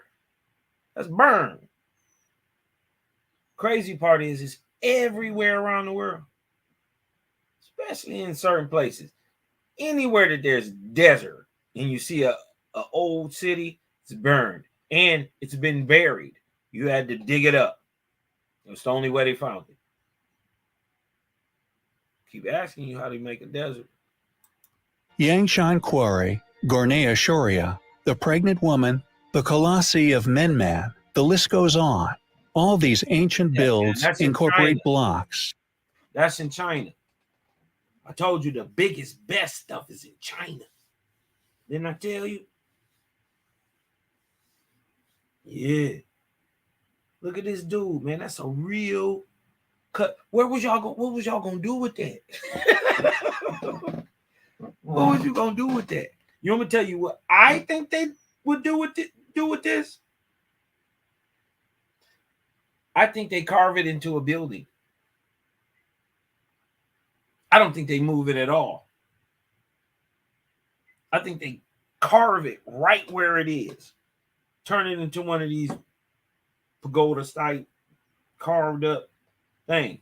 Just like they did the rock church in Egypt. But this way bigger than that. You know what I mean? This is crazy. I seen this picture some years ago, man. This is nuts. Well into the thousands of tons, with countless more lost to history. How these structures were built is a mystery. Yet, if they were indeed completed by our own more modern ancestors, why was the village lost to the eons? Why did these civilizations not continue the miraculous feats of engineering? Why were these supposed capable civilizations not building impenetrable fortresses to protect their flourishing civilizations from possible invaders using these same techniques? We will continue to argue, and we feel with good reason that hold on, let's run it back just a little. I want to show you something. Look. And we feel Hey, creators say you know, everything is out there. The truth is there. It's just your ability to perceive it. Right? Hold on, I'm trying to get that off the screen. feel with good reason. Along with the built is what, and we Never mind. This is the city of Sacsayhuaman. Right? Jaja allow us to give us the key. What is the name of the very large people who built these mega structures at the time? Owaspi reveals that it is the Ahua. The builder of this structure is right in the name. Saksa Ahua Man. Ahua. Why is it there?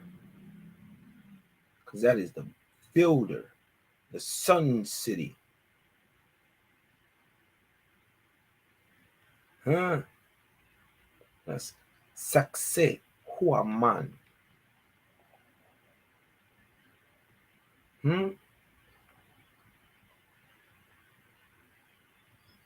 Ahua, that it lets you know where it comes from. The great builders are the Ahuans, called Ahua. You'll find that name at most of the megalithic, or many of the greatest of the megalithic structures, especially in America. It straight lets you know who they are. You just got to know what you're looking for. We feel with good reason that academia, along with many other suspicious individuals, are selling you a fallacy, not only to appear all-knowing, but also to conceal that which they do not understand. Who built the Wall of Ruad, or indeed the many other sites we so often cover? The history of the Earth is yet to be fully unraveled. It is a tale some find highly challenging. Crazy. Crazy.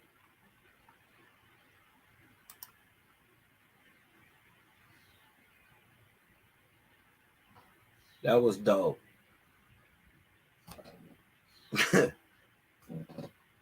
Yo. Yo. Shout to Mystery History.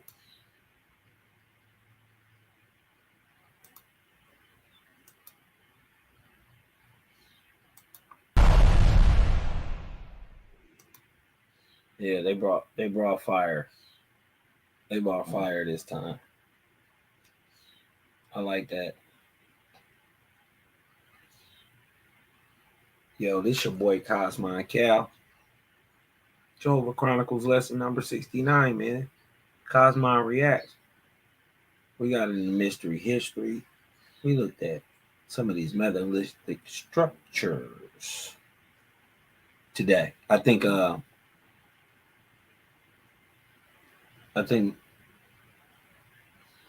more in line with what the video said. There's more to come. You know, it's truly a blessing when you start to understand the how of a thing. You know what I mean? Because you can,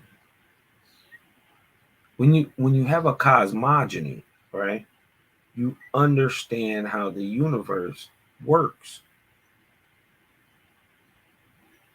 So it gives you like a heads up, and that's what's dope about a wasp. You know what I mean? And I think I like it. Why I like OWASP? Because it proves itself. But you know what I mean?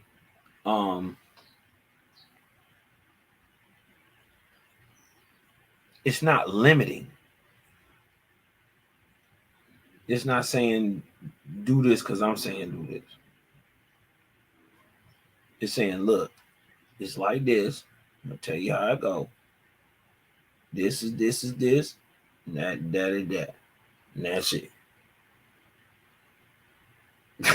Simple. It's really truly simple. We make it hard on ourselves. Huh. Man, Jaja good though. That's what I do know, man. Shout out to all the faiths. Shout out to the faiths, man. You dig what I'm talking about? Always keeping it 100. Funky. People don't know, man. We really love each other. It's not like a game. It's not for play. And if it's for play, okay. It'll pan out in the end of the day. It'll pan out in the end of the day. The work gonna show for itself. You know what I mean? So, man, shout out to the gang, man. Peace to the Nirvanian goddesses, man. All the righteous gods out there. You know, bring them, we raise them, man. Kosmon. We just shedding a little light, man.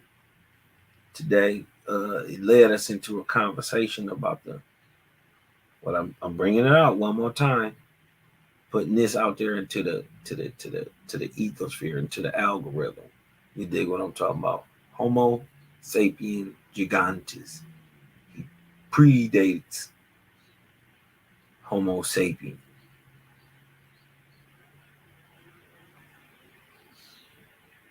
Yeah. Homo sapien. Homo sapien gigantes. The Ahuan predates you. There were no men for sure like us. Right. And pre 16,000 BC. Yeah. Arco Thor, if I'm not mistaken. Yeah. Or no Homo sapiens sapiens.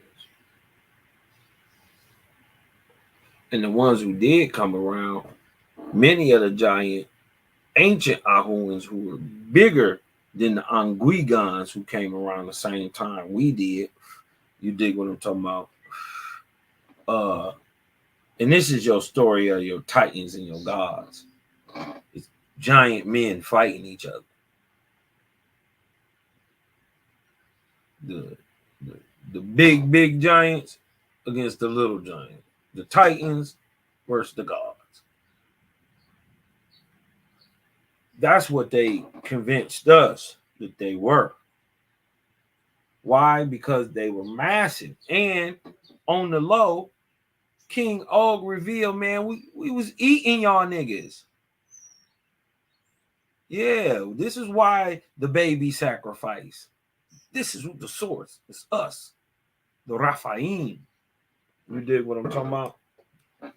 Because that's, even though they were Ahuan, you dig what I'm talking about? Ain't no mistaking. Nobody's heard of an Ahuan.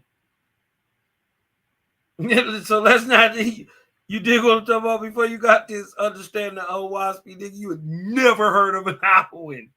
Don't act like you was out here swerving with this Owaspy dialect. No. No, you was not. Keep it 100. You know what I mean? So now that we know what an Ahuan is, we're allowed to see it. It was right in our face the whole time. Who built it? Hold on. Let's go see what it means.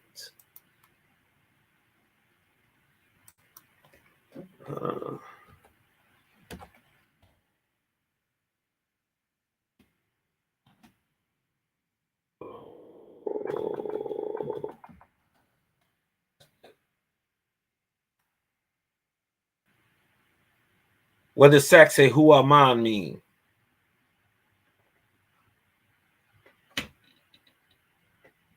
Pull it up. Can you hold on? Let me go on. 1 second. Let me go on my thing and let me share my screen with y'all real quick.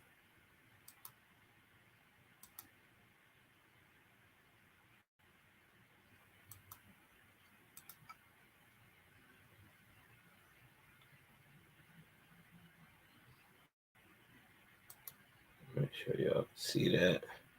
Okay. It don't look too bad.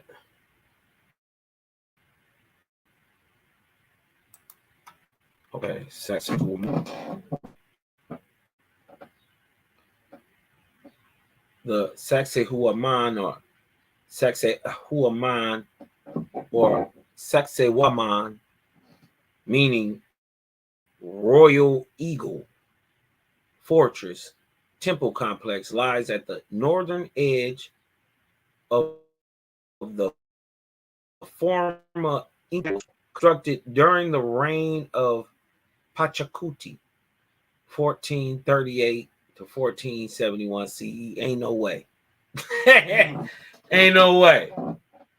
No, not at all. They was on top of some shit that was already there. Yeah, no. This Pachacuti of them, these the homies, these the ancestors.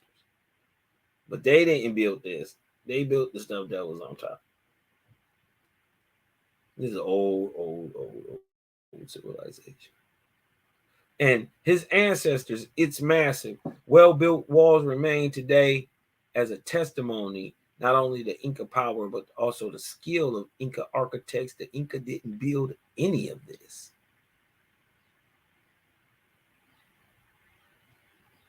Inca didn't build none of this. Inca built in an adobe little brick hut types. They didn't do none of this megalithic rock cutting, land terraforming. No, they walked into these.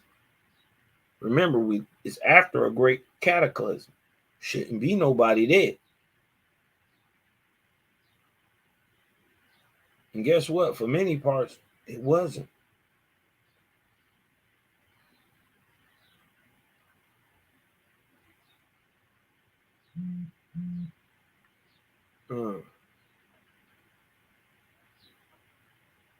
Watch this. The fortress was the largest structure built by the Incas. It was constructed on an elevated rocky promontory facing the northern marshy ground outside the Inca capital of Cusco. Pottery finds indicate that the site had previously been occupied by Inca residents, begun the reign of the great Inca empire builder Pachacuti Inca Yupanqui, or perhaps his son Tupa Inca Yupanqui in the mid-15th 1400 CE. The design was credited to 4 architects: Huapa Remachi, Merencachi, Acahua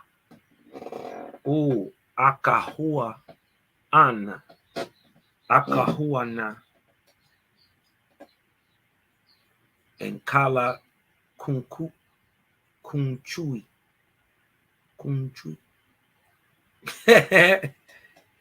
The first structures were made using only mud and clay. Subsequent rulers then replaced these with magnificent stonework, which employed huge, finely cut polygonal blocks, many over 4 meters in height and weighing over 100 tons. To complete such a massive project, 20,000 laborers were drafted, and under the well-established Inca system of extracting both goods and labors from peoples they conquered, working in a system of rotation, 6,000 were given quarry duties, while the other 4,000 dug trenches and laid the foundations.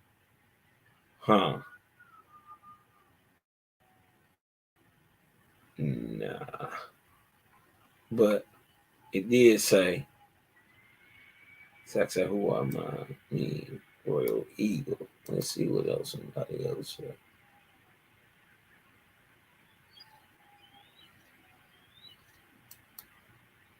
I know it's Nuatu.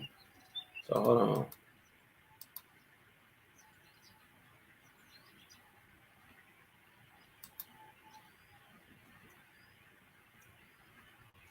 Visiting the forces of Saxa Huaman, Quechua, where Quechua were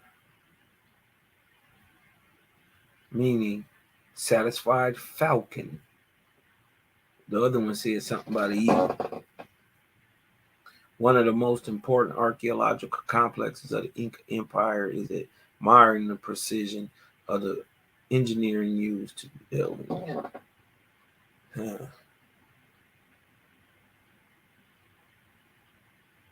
See what Wikipedia say.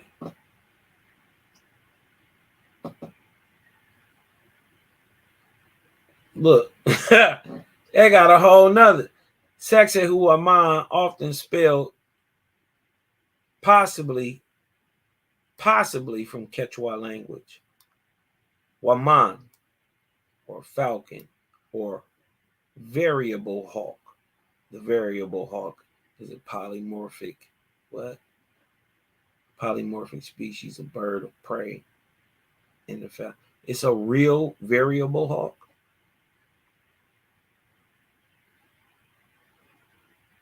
Ahua. The falcon. Could this be the city of the falcon people? Or the city of the bird people? Sacsayhuaman?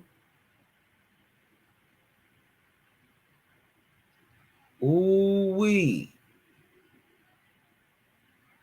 Because regardless to whatever we showing, they all talking about a bird. Whether it's an eagle, we seen a falcon, and a hawk. What if, let's look at it like Owaspi say. I hate to keep saying that, but let's look at it common sense. You dig what I'm talking about?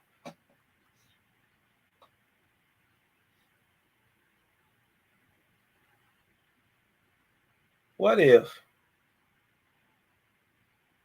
okay, so we know what this means.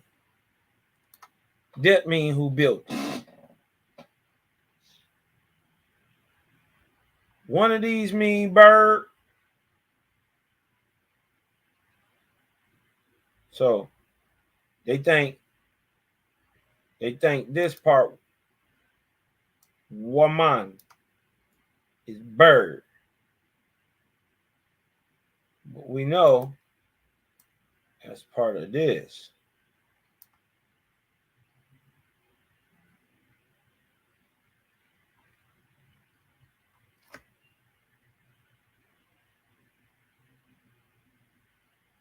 So man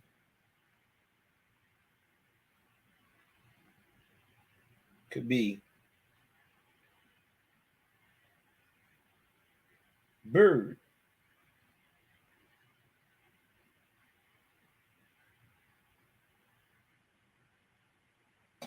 Or is that pronounced main? Saxe who main?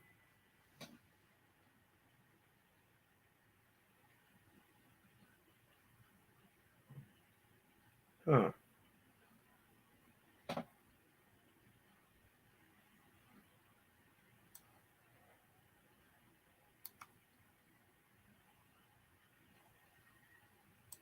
This is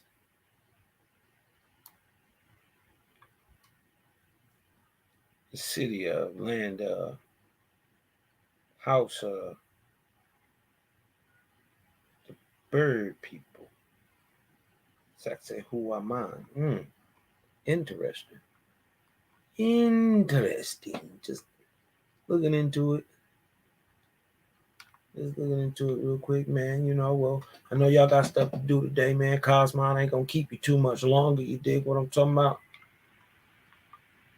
You know, as always, man, I'm about to put the goggles back on. Let me stop sharing.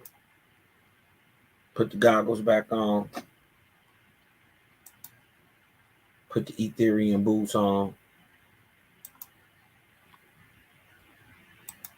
You dig what I'm talking about? Warm up the Atavasic. You dig what I'm saying? I'm pushing the Atavasic today. Yeah. Yeah, that new shit. Hey, Kosmon. What's the difference between the 4.0 and the 4.3? You know what I mean? Ultravan, man.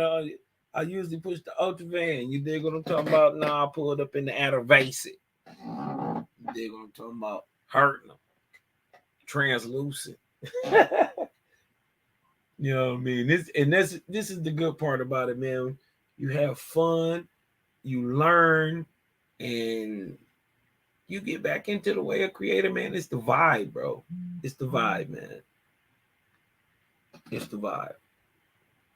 All right, man. As always, it's your homeboy Kosmon, and I'm about to check about this thing, you dig. But you know, love on somebody today, man. To all those who you know, either observe the holidays or go out and have you know, family time or whatever, and y'all be safe out here this weekend. You know what I mean? Y'all take it slow. Don't be doing no drinking and driving. You know what I mean? Y'all just keep it easy, man, and be safe. You know, and as always, breathe in. Let the light in. I'm Kosmon, and I'm out.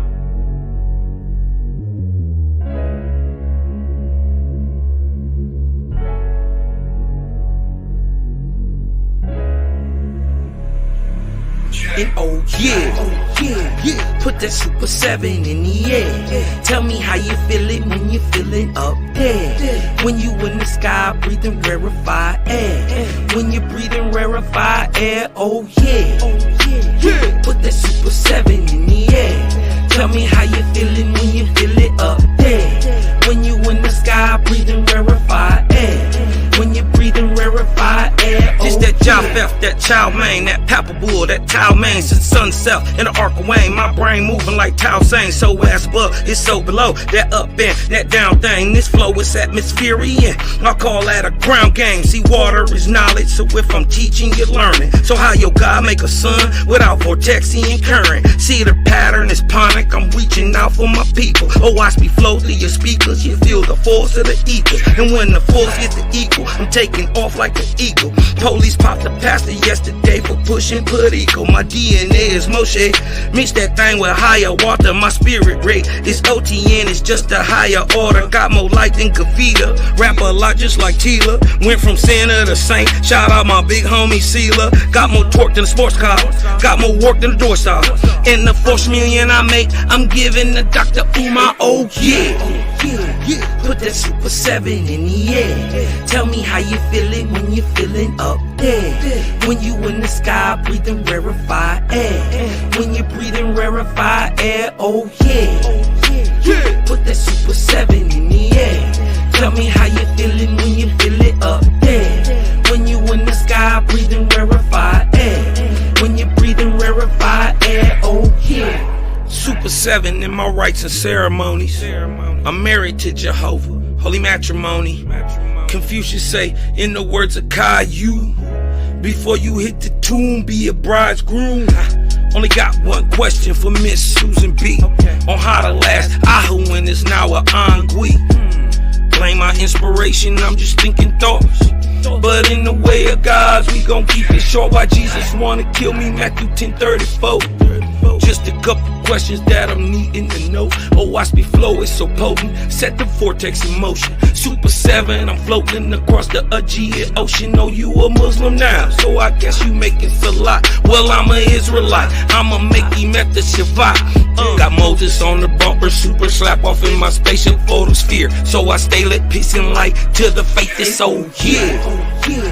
Put that super 7 in the air. Tell me how you feeling when you're feeling up there. When you in the sky breathing rarefied air. When you're breathing rarefied air, oh yeah. Put that super 7 in the air. Tell me how you feeling when